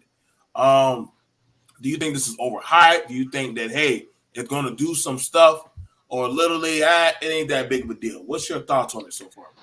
My thoughts is this, man, and I want to know, like, when I have this discussion, because it's been a hot topic. I even talked about it a little bit on I can't wait. on my channel, and the issue is this. I always ask, who actually went to Freaknik? Like, did anybody on this panel go to Freaknik or Kappa or Daytona? Did anybody go to those celebrations? Black Bikers Week, but that don't count. I was I was in Daytona Bike Week, but not to play. I was selling t-shirts. Because see, I don't like having, because see, I went to Daytona once, and I've been to Kappa Beach and Galveston probably 3 times. I didn't go to Freaknik now, because this whole I was in high, really. Freaknik ended, I think, in '97. I was probably a junior. 98 was the last. Yeah, I was actually a junior in college. I never went to Freaknik. I always went to Cap or whatever. So my position on the women who are now prestigious. The thing about it is, when you in those environments, and we're talking about people controlling themselves, there were women grabbing my ass, pulling my shirt, grabbing my everything. It was a free for all on both ends, women and men.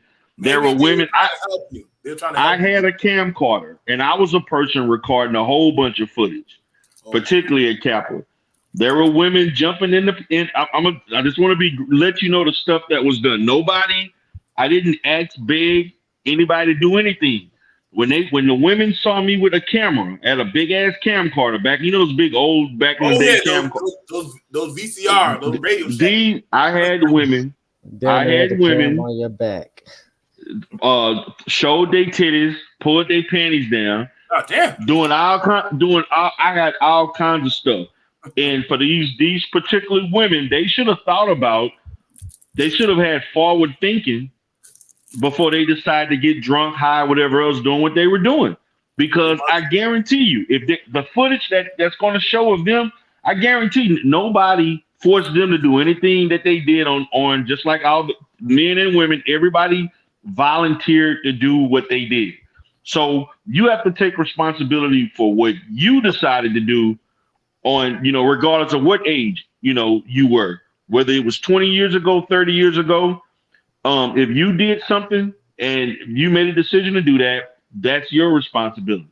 You should have thought about the fact that I want to be a judge. I want to be a lawyer. I want to be a politician. And if I do something crazy, and what if this gets out? what may happen. That I mean, I Maybe understand this it is may a be wake up call for the embarrassing to black you. community. Oh, now it's the black community. Maybe Now you this is a blame. wake up call.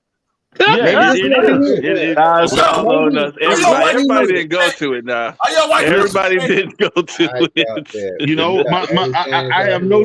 My position is this: you decided. I'm saying is you decided to jump in the. Man, I'm telling you, especially if they knew you had a camp, like the people who were filming stuff, because there would be guys just like myself. They'd be taking pictures. The cell phones wasn't like the cell phones were not like what it is. Very few people had cell phones at that time, and they were not No digital the way comment. they are. So there were people taking pictures, and there were people with camcorders filming, and the guys who had those camcorders were getting a lot of attention because everybody wanted to get in the camera.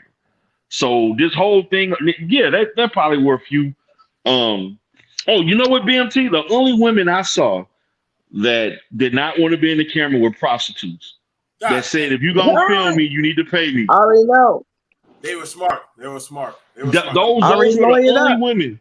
BMT, those were the They only already women. been through the system. And those They are the already ones knew. who gonna be getting the bag from that video. They're gonna be saying who did something and who they can go after. So they No, were it meant to be in a just prostitute. comes down to all these people Yep. that are huffing and They're puffing just women about now. taking legal action. What legal action can you take in order to get an You just injunction blame to the black stop it? community for this shit. Like, Excuse me? No, I'm saying if you want to stop it from airing, you need an injunction. In order to show an injunction, you would have to explain to a judge how you're going to be irreparably harmed and the actual damage to your business or reputation from that is directly attributable to you being in that video.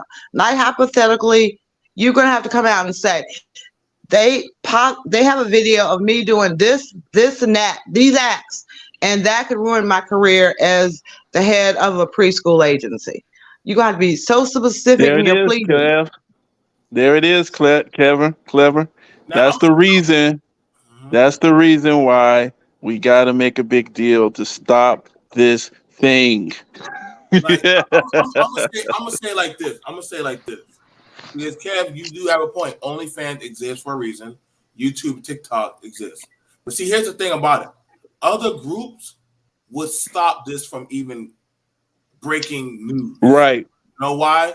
Because they understand, fuck that. I get them youngins, we're stupid, but this is our image on the line. So we're going to stop this shit at all. Other groups do not have a collective image. Maybe daddy. Yeah, maybe they do. daddy. Yeah, do what? No. What are you talking about? What collective group? Wait. I'm trying You to ask just a said question. white men not too long ago. I said white men passed the laws because they were white No, collectively you said rich in white charge. men. You said rich White men. we're getting Yeah, white they men, have an yes. image.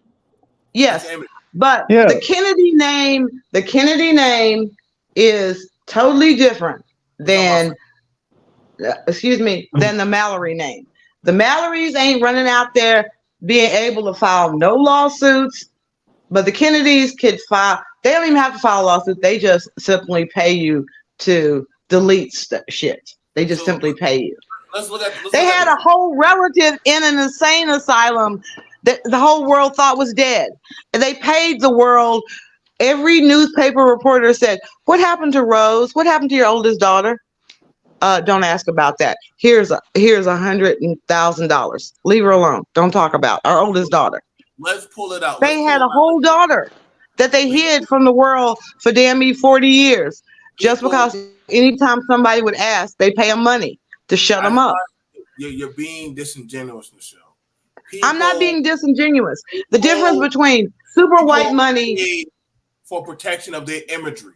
We know this is true, that people will pay for protection of their imagery because certain groups have silenced other men or groups for talking about them if they speak about. Like, I don't know how you don't know this, but literally, even if you say something about the government, they can shut down your channel.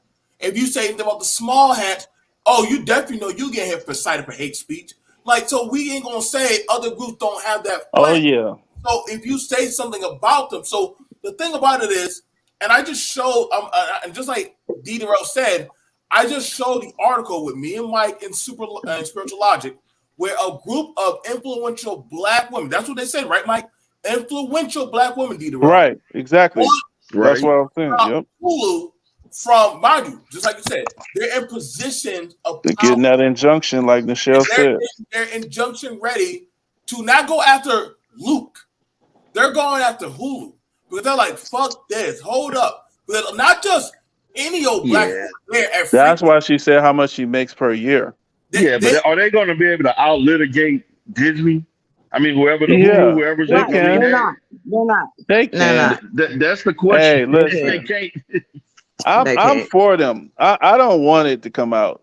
And not because I wasn't in it, because I think we need to stop this stuff. Like, we can't be always going against the group interest, because it's like we always beating each other up and letting dirty stuff come out. And then you see these people in Saudi Arabia. I mean, we already got enough crap against us all flying all over the world where everybody thinks we're dirt. And we got kids. I mean, we go overseas, where our kids go overseas and do business, and they look just like the people on Freaknik. So it's like they're thinking like all y'all like that. So let me just go grab her, pee. And now what's wrong? I'll pay you. You see what I'm saying? So like y'all know they're going to these little corner stores and stuff like that. This further creates this stereotype on just all of us. And I'm not for it coming out. Now, of course, we always lose these battles, but I'm just gonna state my position. He's right. Did you notice what he said? He's right. I'm saying he's right. Let me get the Exile after. Let me get Exile. You have to say anything. Exile. I know you've been here for it. What's your thoughts about it? I know, bro. Freaknik. I mean, I know you was there. You can tell me. You don't have to lie to me. I feel like, in all honesty, at the time they brought Freaknik back, that's all I can speak on, because I seen that era and I witnessed that and I remember that. And the thing about it is, I think it was the black people being used to not just affect the black people, but affect the whole culture altogether. The culture that they pushed forward to be the popular culture. Now, the thing about it was, and I want to ask you about this.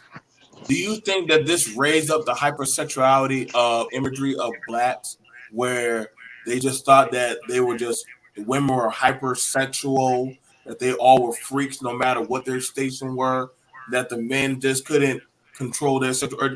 But it's interesting that you say that. But the reason why I say that is because in the early 2000s, they started that private prison corporation, and big corporations like that usually have a 10-year plan before they start something that major. So I think it was pre-planned ahead of time as another one of those strikes against culture overall, to fill these prisons that they're filling now. Because when you lead a rebellious generation that's rebellious in every direction, what do you get? No. And I hear you with that. Like, don't discount what he's saying. He's saying that, okay, white people, every board of directors meeting I go to, we have an exit strategy, a 5-year exit strategy, or a 25-year projection. Where do we go? In government, it's even worse. It's like a 50-year. It's like, how do we they literally sit up there and figure out how to devalue land. And then once it's devalued enough, rich people will come in and buy the land, and they'll make a profit off of that. We're actually currently witnessing that. Right. It ebbs and flows. That at the end of the day, Harlem, at one point in time, it's named Harlem because it was where they sent the filthy Dutch immigrants. No one liked the Dutch. That's where they had to be. And so the only people the Dutch could sell their properties to were black people. Black people bought from the Dutch. And now we're like, oh my God, it's gentrification coming in. White people are buying the properties back.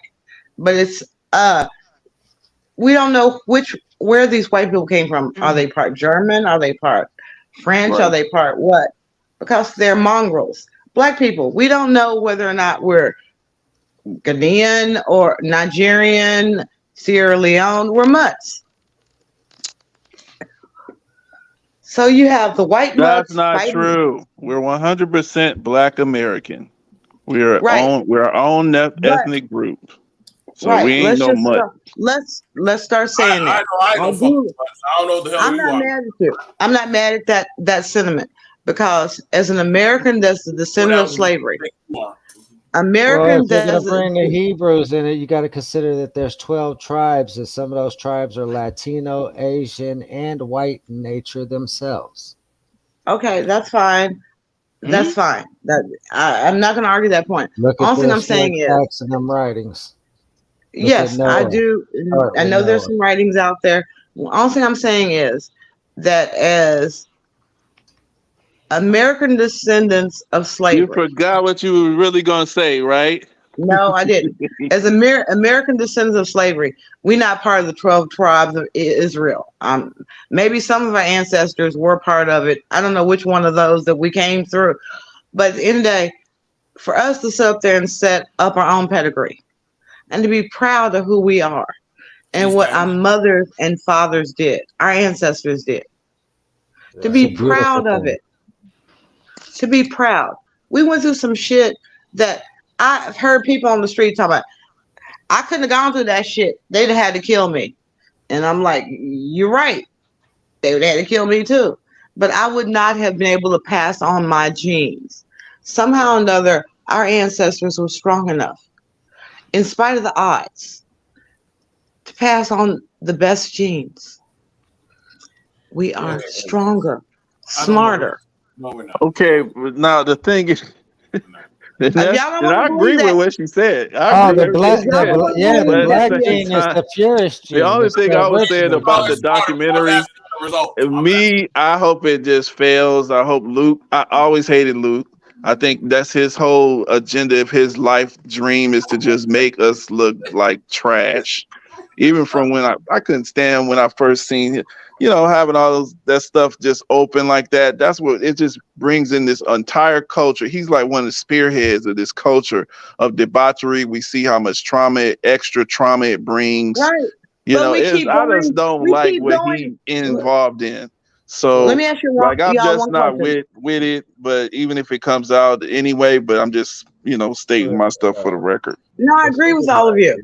I'm gonna say one of the most radical things you've ever heard. No. Now, look, if we go to the courts to try to stop this from being released, that is the white man's courts. It's not our courts. Well, it's not going to be jury. Where you going? Okay. Again, it's not our courts. It's the white man's courts. We'll have to beg our black constituents to even show up for jury duty so that we can have maybe at least one or two black people on the jury. Why do you think you have to beg? Why do you think you got to beg? Why do you think we don't have to beg? Because 9 times out of 10, black people don't show up for jury summons.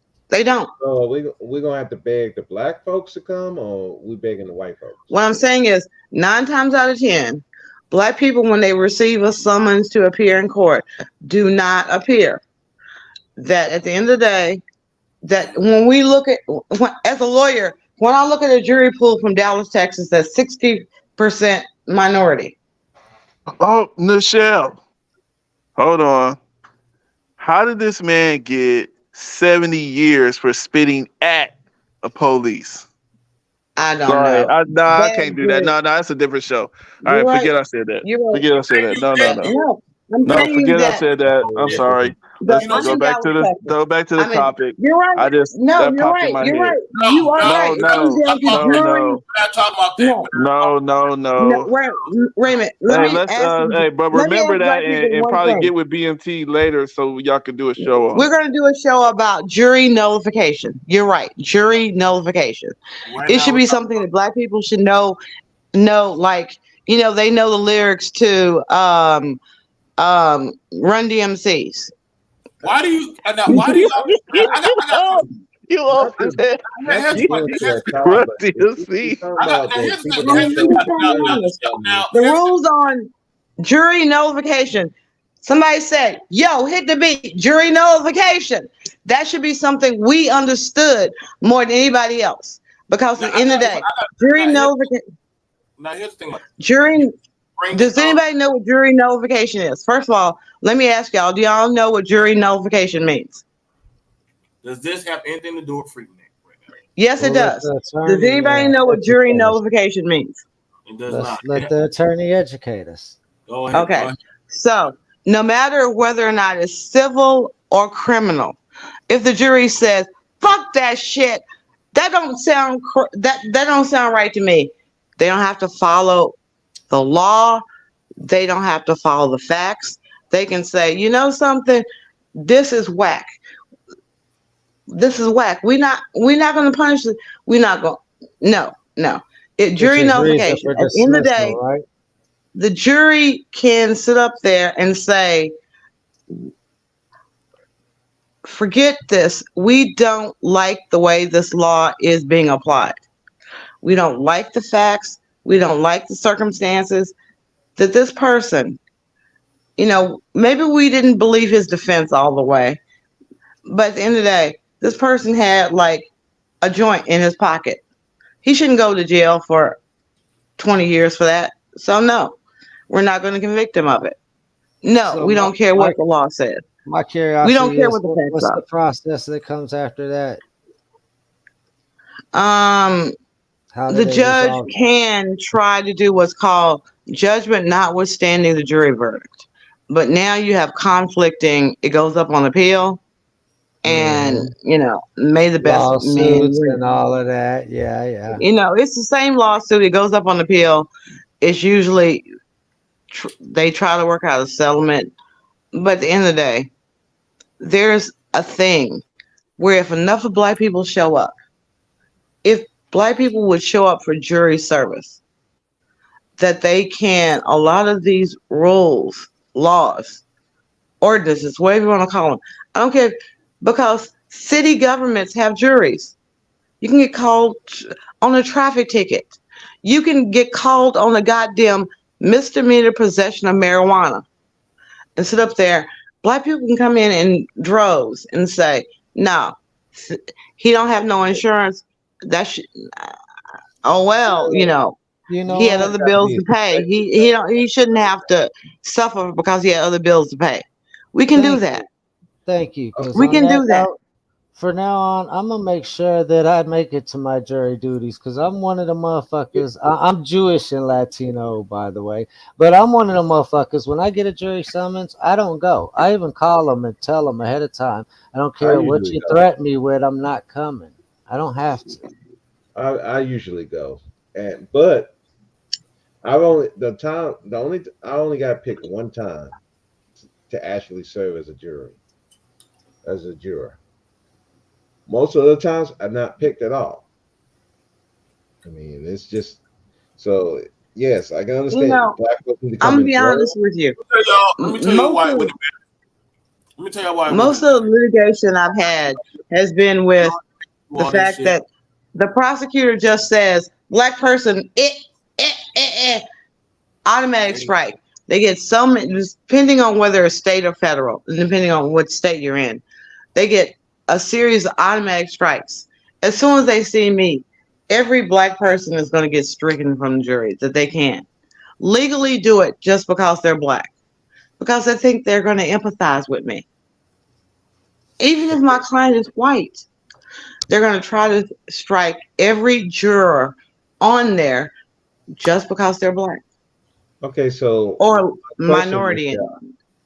So how do we counter that if they're going to automatically if they only get like, depending on the state, I'm gonna be honest with you, depending on the state, they only get a limited number of preemptory strikes. That's what it's called. I can just strike you for no reason. So the more of us that show up, if they only get 6 strikes, guess what? There were 25 of us that showed up. Only 6 of us got knocked off automatically. The rest of them, they have to justify why they're getting kicked off the jury panel. Okay. So just more of us show up, and then more Yes. likely more of us are going to get picked. Yes. Okay. I want to be sure because, like I said, I've gone every time I've been summoned. I've gone, and I only got picked one time. But but sorry, BNT. Back to the topic. You're fine. Yeah, I'm trying to get picked for the Luke thing. I need to put him in jail. This all sounds good. On a side note, this is a side note. All of you go to my page, Michelle Foster. I have the link there for Facebook. Facebook has $725 million settlement for misusing our information. This is the way the white boys do it. Yeah, we ain't admitting no wrongdoing. Yeah, when y'all signed up to use Facebook, we told y'all shit. We took all your information. We sold that shit, but it wasn't wrong back then when we did it. But if you sign up, I'm not getting any money out of this. I'm just telling you, go to my page. Michelle Foster, easy to find. Today's post, there's a $725 million post because Facebook misused our privacy information. How many followers do you have? So we got an idea of roughly what channel we're looking for. Oh, my name is spelled Nachal. Oh, they're only like nutshell. Nachal. Yeah, that shit's and easy. Thank you. I mean, I'm not trying to tell y'all it's gonna change your life because at the end of the day, y'all may just get $125 in your account, but it might be more. I don't know. It depends on how many people, what really is going on. You can opt out of the plan if you want to. You don't have to settle for whatever portion they tell you out of the $725 million. This is what I was telling you. That certain groups sit up there and go, we're not going to admit that we're wrong. We're not going to say anything. We're just going to give you this money to go away. So there's $725 million to make people just go away. I'm not advocating for it, but I'm just telling you it's out there. I'm sorry. I got a short attention span. Michelle, what?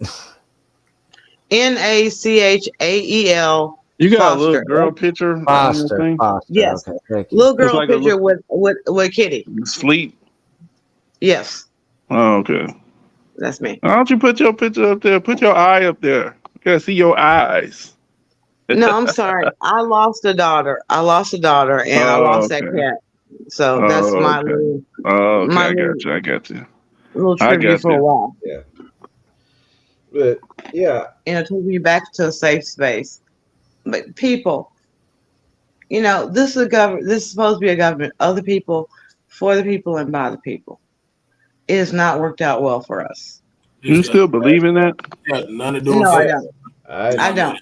At the end of the day, but see, we got to get that. We got to get Luke. See, they're going after Hulu, but I think we should go after Luke. Listen. And in the court of public opinion, Luke should be trashed. Jermaine Dupri, and what's the other chick? The one who decided to have a baby when she 50? Y'all talking about? Oh, it's the brat. The brat. Like again, y'all have. I tell Joe, I tell Joe all the time.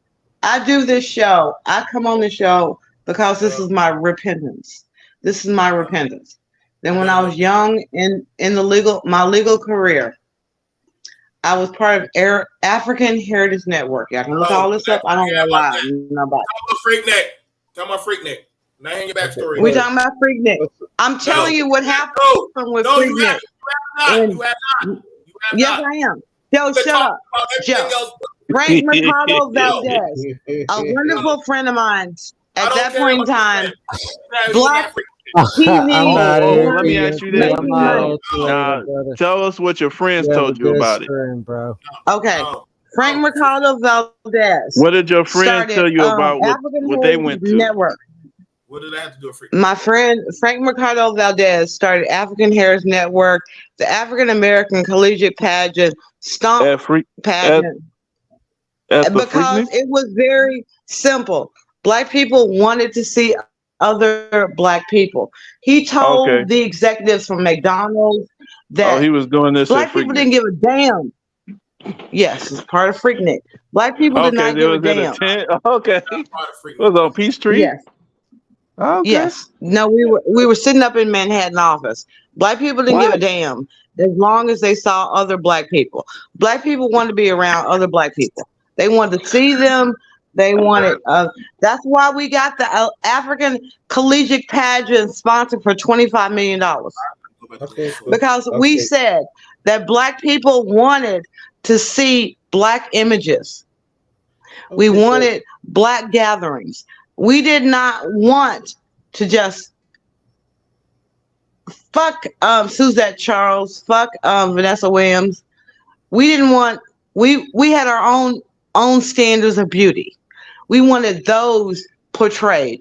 We wanted our people to see our images of beautiful Black women. We wanted to see Black women with big, beautiful asses. We didn't want to see. What they gotta do for you? Because that's what Frank Mercado said in goddamn 1994. That Black men wanted to see big. Fuck out of here. When I say I'm trying to understand what does that have to do with Freaknik? I think that's a big problem. When I say the sale is always something, you know. That's I see why you was quiet when I suggested caller. You was just quiet. I literally said Freaknik. It ain't had nothing with the African Heritage Network should do. You think Bout gave a shit about Freaknik? Do you think any of those people gave a shit about African American? All they gave a shit about. That's what I'm saying. They were out there. They were there to party. Exactly. Like those motherfuckers did not give a shit.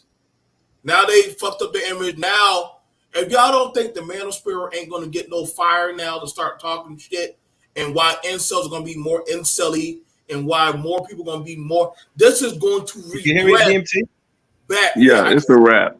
Yeah, right. I'm trying to let y'all understand. But people say, I guess some of y'all who don't understand what's going on in the social media web. So for some of y'all who are already having problems getting girls, or people who are having problems with relationship, or families are already fucked up, this is not going to bode well already for a fractured Black image family. Right. That's so. I agree with you, BMT. So people who was already looking for a way out, here's their way out. This is going to be exactly. So that's why I agree with Mike, and that's why I said, "Yo, sue the fuck out of Luke." So that way, anybody else, the brat, get all of them motherfuckers. Get all of them. So that way, guess what? Anybody else that thinks to do a dumbass documentary, fuck them up. I thought it was too short. That started this to create that.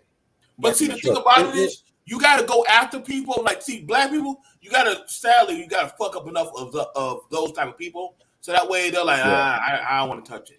And so, but also, you got to be willing to go after people who may be your friends, family members, because at the same time, there's going to be Black folks that's going to be protected of them. They're going to say, why are you going after another Black man or a Black woman? Are people willing to do that?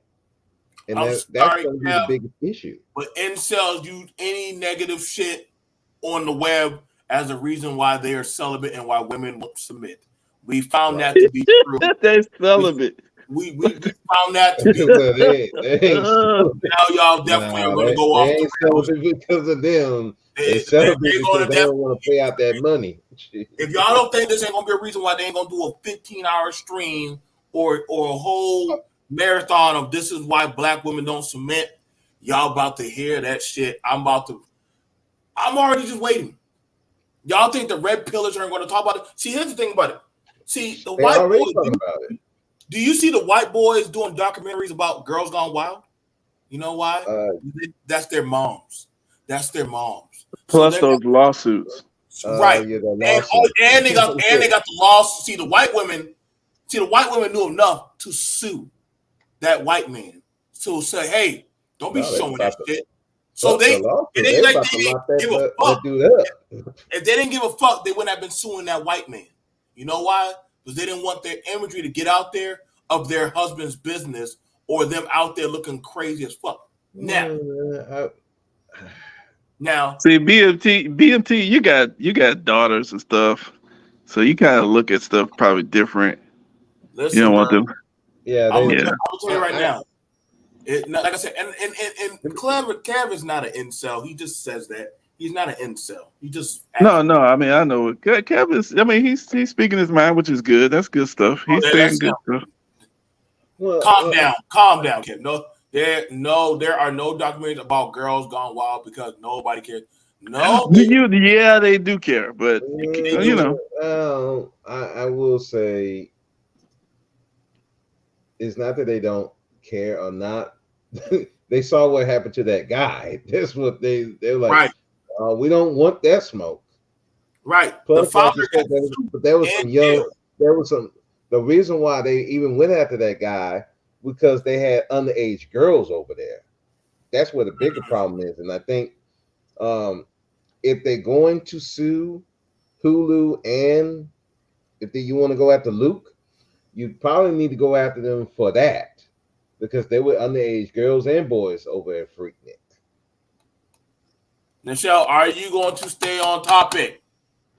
Let's stay on topic. I'm going to say the statute of limitations has passed. Statute of limitations has passed. All this stuff you're talking about is like I tell Josiah all the time. Explain Cosby.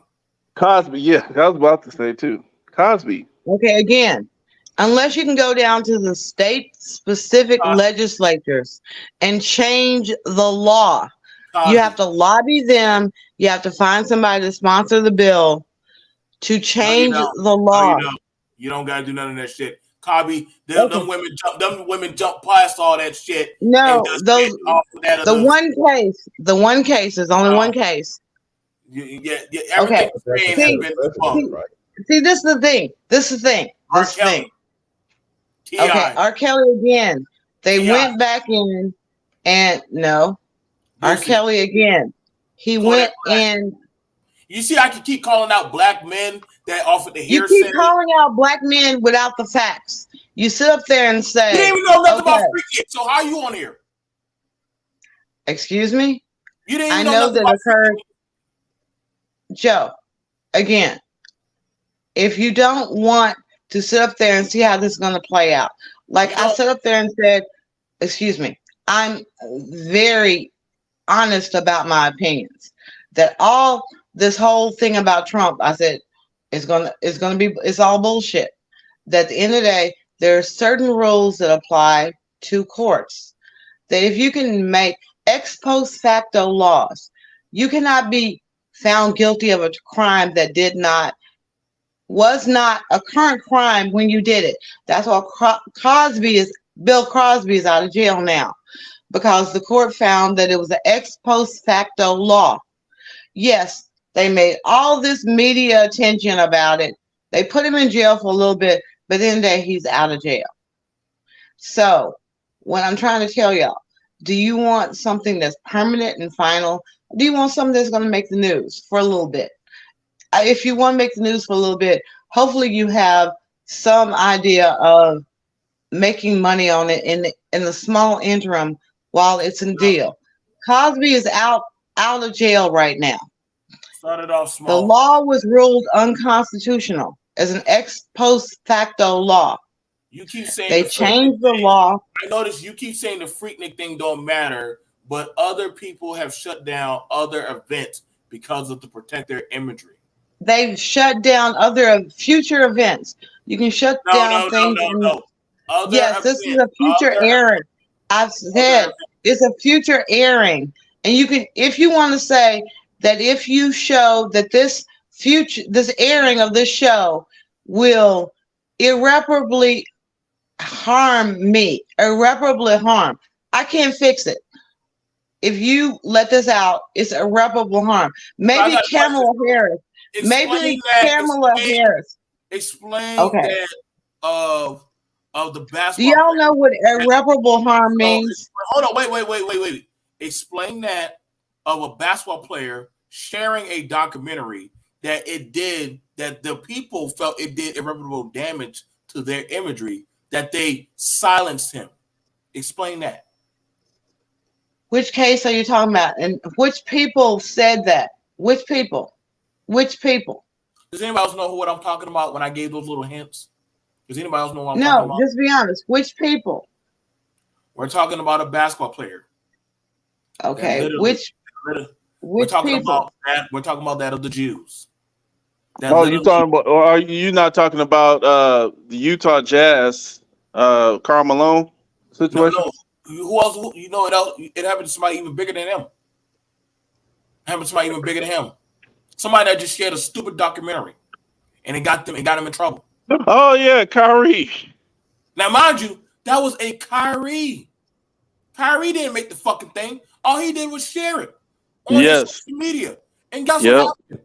They hit him up with legality things, made him not lose work, money, endorsement. So it happened. Okay, understand one thing. You don't understand. It's two different things. It's two different things. It's two.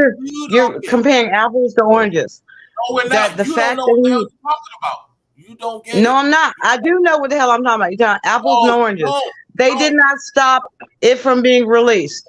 They did not stop it from being released. But under they actually did stop it. Not his comment.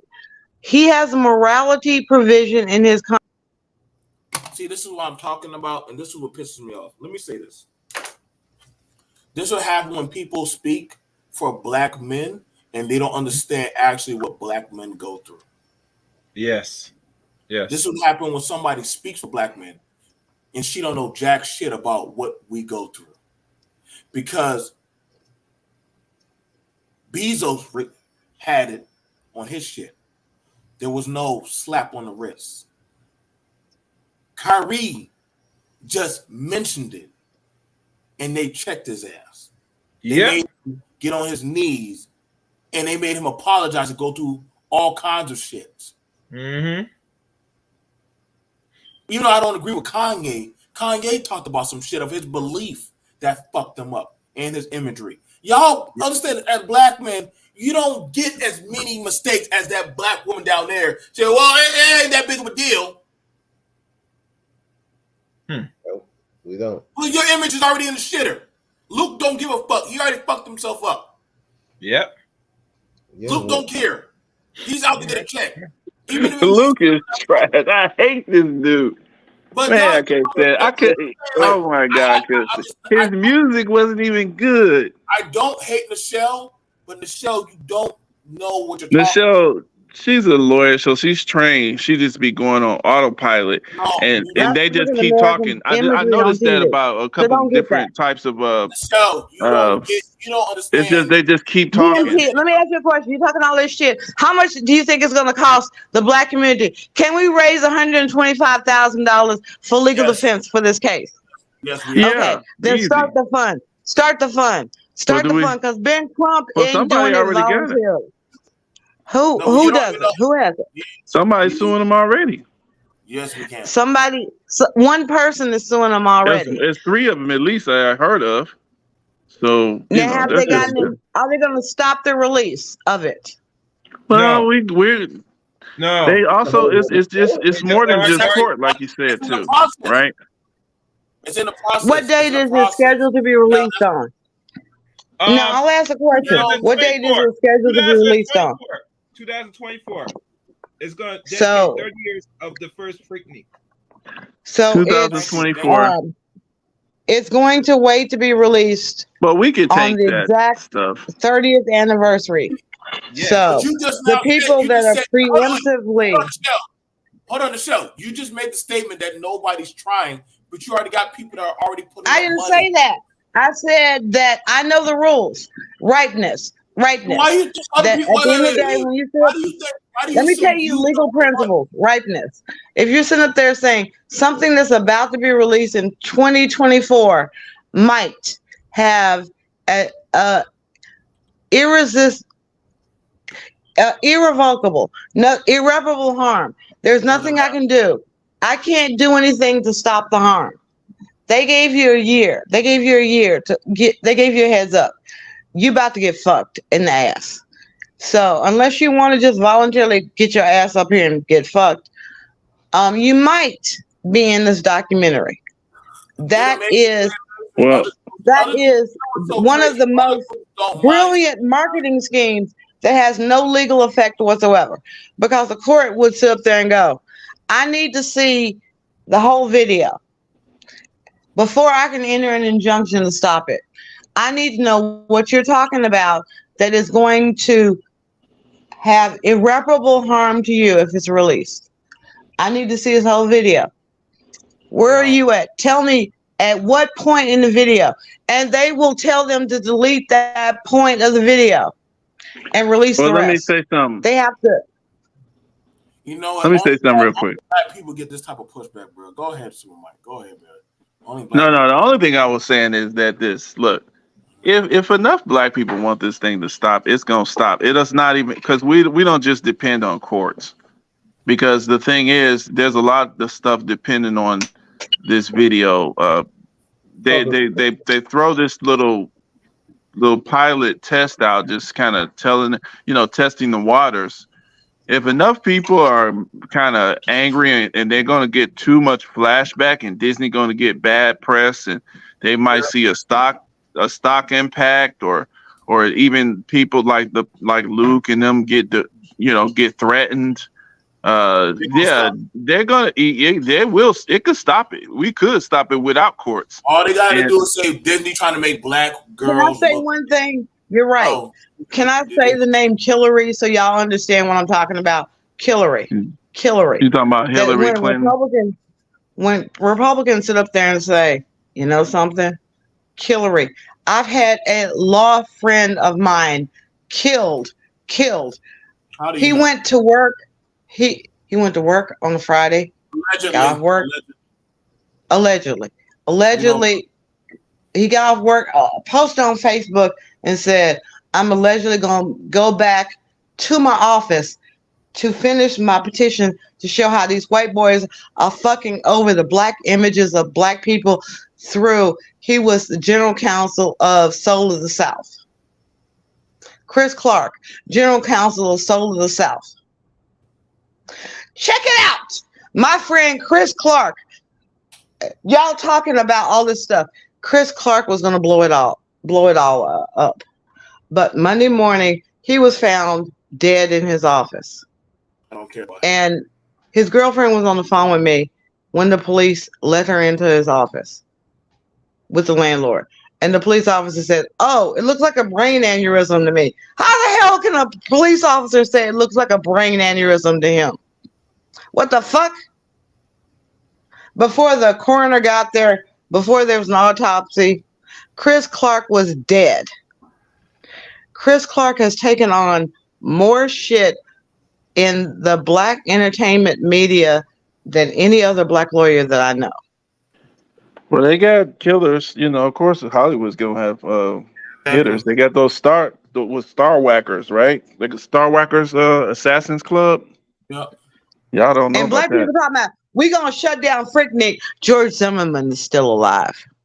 That's people keep saying that. I don't know why. Why y'all keep saying George Zimmerman? Like, what the fuck they got to do? That's his parents' problem. I fuck y'all keep saying black people. That's his parents' problem. The fuck? Why y'all keep saying black people? Let the parents do their business. Ain't nobody afraid of black people. They ain't afraid of you suing. They ain't afraid of you suing because that system is rigged. Ain't nobody afraid. Ain't nobody afraid of y'all suing because that system is controlled by white people, not by black people. But you know how they protect George Zimmerman. You know how many people try to take Zimmerman out? There's people in jail who try to take him out. Again. So they protected him. Like I said, they got Malcolm X. If they can get Malcolm X and Martin Luther King, I don't understand. They even got JFK. They got Robert Kennedy Jr. Who's they? RFK. That's what I don't want to get. I'm not trying to be funny. I'm not advocating violence, but I'm saying at some point in time, your credibility. What army are you talking about? What army are you talking about? What military group are you talking about?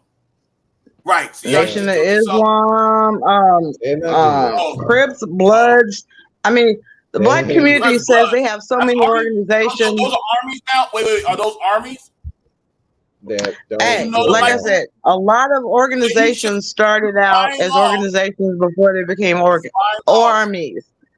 That last I heard, white people were bragging about the fact that the American Revolution was just a bunch of, armchair quarterbacks that decided to take action. That they did not officially have an organized, they had a militia. Militia is defined as clubs. Yeah, but that they had a group of clubs that. You're throwing out anything now. Michelle, you I'm not something throwing else out though. anything. I'm telling you history. No, she's saying some stuff, but it's like it's not. She don't know how to tie it to the topic. The long and short topic That's of the it thing is accountability. Everyone is saying we're going to show them accountability through the white man's system. Okay, where's the black man's system of accountability? When black people disrespect black people, how do we handle it? When black people disrespect our culture, how do we handle it? You're an attorney. You work for the white man. I just asked the question. How that work? I said, how do you handle it? You feel that well, Michelle, you went to school. We sent smart people like you to school to set up something to us. Ask the question. I mean, you asked the question. You're supposed to give the answer. That's what you went to school for. I can give you the answer. I can give you the answer. You got to not only say the answer, you got to set it up. White man done fed I can set up the answer, but why would I do it publicly and for free? I went to school. It's got to be a functional answer. I went to school. I went to school as an admiral. I admire the Nation of Islam. I admire the Nation of Islam. That all of us fear the Nation of Islam. For what reason? Why would you fear it? You shouldn't because fear they it. will handle it. I fear it and I respect it. I fear it and I respect it. Yeah, it's not for you to fear. I fear it and I respect it. When the white folks in Dallas, Texas decided they were going to roll up on the Nation of Islam and the other black people that were going to protect the Nation of Islam, I said, motherfuckers, let me tell you white people something. Let me tell you. Hey, listen to you. Everybody that's out there, even if they are not Islamic, they can be Christian. The fact that you white people about to roll up with guns blazing to serve something on the Nation of Islam in Dallas County, you not understand. This will start something you do not want to understand. So they turned around. But you were at the Klan rally to go stop them from going up on the nation. No, I wasn't at the Klan rally. I was on my phone doing what I do best. So how'd you know that they were explaining the law? Why would they invite a black woman to a white? Because I am a black woman that white people respect, or as the Democrats told me, I'm a white person that white people fear. Because I understand their rules. I understand their rules. I don't go by. Oh my God. Okay. I understand their rules. My grandmother's grandfather was the one who actually was the writer of 1983. He's the one that says you can sue if they violate your civil rights. He's the one that said that. Michelle, do you hear your law? Look up. Anyone who wants to doubt me, John L. Lynch. John L. Lynch. Michelle, why would racist white men say, let us bring this mammy to our meeting to tell us? Because this mammy is intelligent. This mammy not only tells them the very specific facts of the case, that when you look around the world, most of the people are darker than me.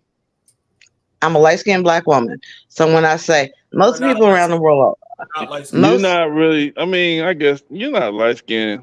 I don't know. Everybody got their different little. Okay, if you want to say I'm red bone, go right ahead. But Indians are darker than me. Caramel, Indians, just brown. Indians, okay, again, Indians are darker than me. Most Indians are darker than me. Most Arabs are darker than me, and they know that. Yeah, White I people get. understand.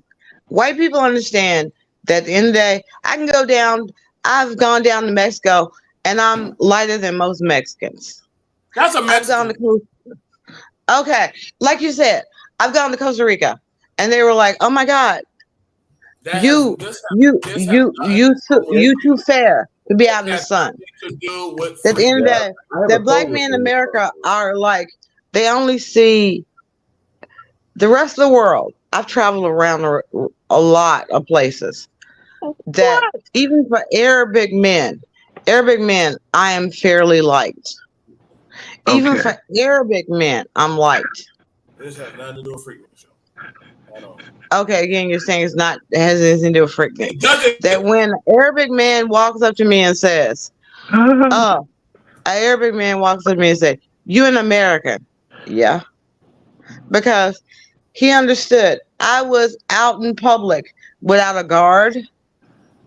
You know, They would have hit that's you. not something that Arabic men, First whether thing. they are Nigerian, or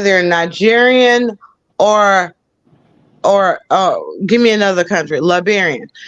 Liberian men, No. Nigerian men do not allow their men or their daughters, excuse me, Nigerian men do not allow their daughters to go walking around without a guard. Unless, if you're poor, you're not going to be in another country. If you're poor, you're not going to be in another country. They would have hurt you. Excuse me. Again, if you're a Nigerian woman, the only reason you're in another country is because your father has money. I was an American. Well, if you was in a Sharia law state, listen. Because I was an American woman, a black American woman abroad. Do you think they would have cared? You think they really would have cared? Yes, they did.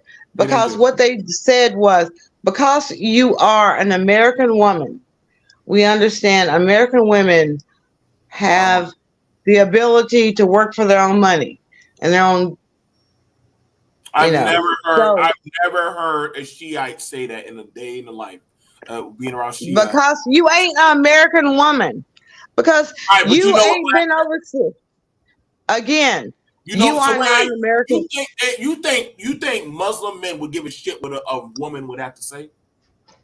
Yes, I do. Depending on the Janet Jackson, for example, married a Shia, married a Muslim. Janet Jackson wasn't talking shit until she got away from her husband and made it back to the U.S. That's right. She waited. She got that 500 million. Janet Jackson got the heck out of there. I waited until. And then talk her shit. Guess what? I waited until I got out of the situation I was in. No, you weren't talking shit. So you were submissive. At the end of the day, I've been in two situations. One was with a Saudi. With the Saudi. With the Saudi, he said, "You are an American woman. You negotiate your own rate." And I said, "I'm not a prostitute." He said, "No, I want to marry you." And I said, no. So he immediately assumed. That's what I'm talking about with this Freaknik thing. With the you're Nigerian. American. Yes, with the Nigerian. Yep. I've seen y'all movies. Nigerian. Exactly. With the Nigerian, I was glad I had Nigerian men who knew me as sisters. They knew how I was, so it was, they were protective of me.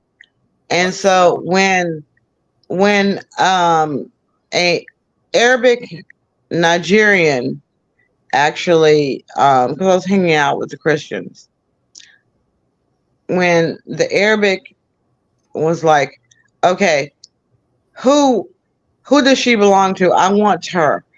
And it was like, I had slapped him. I mean, I'm just old fashioned. You're full of shit. When was this? This was in '94. No, it probably was about in '94 because I was in Belgium. So that's where you were. Where was I was in Belgium. I had a work assignment. She was in Belgium. I was either in Germany or Belgium. Oh my God! Yeah, I traveled abroad. And so when the And when the Nigerian man told me, he said, slapped a Muslim man and there was no repercussion. He didn't hit you back. yeah, They would beat you. They would no, flog you. no, not when you were Christian men. They would flog you. You think they would have They given would shit? flog you. No, I came to the gathering. No, I came to the gathering of Christian men. Y'all seem to forget that Nigerians outside of Europe, They weren't even in Nigeria, their Nigerian men are Igbo and Yoruba. Igbo are staunch Christians. Yoruba maybe Muslim or maybe Christian. And so the long and short of it was, however, Kev came up with a good idea in the show. You need to get a documentary made on your life. Yeah, I would love to see your documentary, but it ain't making no fucking sense. That would be something. It was really scary for me. Slap a woman is not. No, for me, it was Islamic man and think she gonna an Islamic male made a pass at me, and he had no respect for American women. So how are you hitting all these men and none of these men are putting hands on you? Like, I'm trying to figure out this logic of what world were you in that you were hitting men and that ain't none of them somehow you managed to beat them. That ain't none of them try to take your head off. How are you doing it? Like, I've had more American men want to challenge my physical strength than I had European men, black or white. But you just at the end of the day, said that you slapped an Islamic man. I slapped an Islamic man in Europe. And the fact of the matter was, I was there with Igbos from Nigeria. So you were starting. So you were around men. So yeah, I can see it. And the men so she's using the men as a shield for her debauchery of foolishness. I wouldn't mean debauchery. Just don't touch me. You are not my man. And so at the end of the day, the Nigerians told me that we're speaking for you. You came with us, and we're speaking for you. And so as a woman, I knew to trust the men that I was with, because I don't pick assholes as my male friends. And so they sat up there and interpreted what was going on, and they had their women around me. I mean, the men literally were like, wait, whoa. Okay, so the barrier is going to be our women, because men can recognize a virtuous woman. You weren't that. And I've always tried to be a virtuous woman. It is. You say you tried. But you weren't. Again. Sometimes you messed up. I'm saying it like this. I'm saying it like this. I'm saying it like this. That if any man wants to sit up there and said I was not virtuous to him. You weren't. You were not virtuous. If any man wants to, my husband has never said I was not virtuous to him. What he said was what my husband has maintained is I did not clean the house to his standards. What the fuck are your standards, motherfucker? How are you virtuous if you slapped a man? But if the man I slapped a man that was not my husband. He had no reason to touch me. Only a man that is my husband or someone that has permission from my parents to touch me. Only way you get permission from my parents is to sit up there and say, I want to marry her. I'm going to tell you right now, from being all over in these areas. I am not a woman that believes that I am independent of my family. That I love the fact that even my brother, God rest his soul, the first time I went outside, I was, I'm an independent woman. I got my own place. I bought my own swimsuit. My little brother, he was there. He said, go back inside. You are a disgrace to our family. My little brother told me to go back inside. And I had the swimsuit on that he thought was disrespectful. my little brother. I'm 10 years older than my little brother. When my little brother told me I was inappropriate, I was raised that if a male member of our family Well, wait a said, minute. What, Michelle? It's got nothing to Do they train you just to keep on going with the stream of consciousness? Because I notice you really, it's like you don't really even okay, keep, you don't even make did like a your pause between each word. Like you kind of keep it just going and going and my going and going. family was And, taught, and there's no my pause. You brothers don't were like taught. stop for a second, let nobody else say nothing. No, I'm just trying to say, in my family, I'm sorry, my family, the men were taught, if you see one of us, of the women acting out of line, call them on it. And if they don't respect you, there will be repercussions within my own family. So when my brother, that my little brother didn't like my bikini, he's my cousin. Does anybody have anything else to say? But she will go and go. Yeah, I'm gonna get I off. I think we did a decent job on the topic, but I'm about to get off and listen. I am going to go. I'm going to go. All right, Yeah. I will see you guys later. The Shell documentary will be dropping whenever it drops.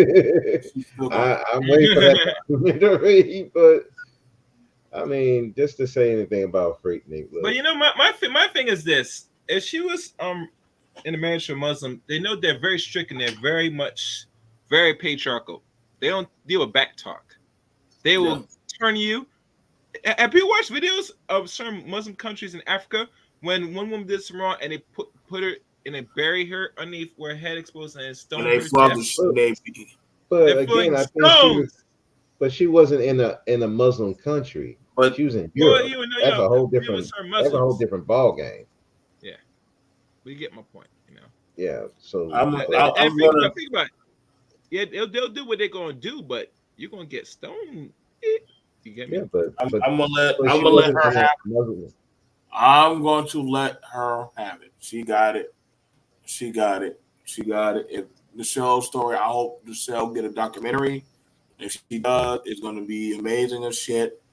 I'm just trying to let y'all know that these men in other places, when you hit them, I hope you listen. If a American man were to hit an African or a Muslim or any of these people, you better run and get to wherever you got to get to quickly, because they're going to come after you.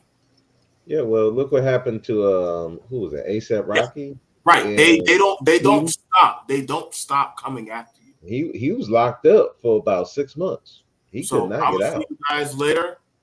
I'm gonna see y'all guys later. Y'all take care. Good night, Michelle. We love y'all. All right. Michelle's still going. She's still talking to y'all.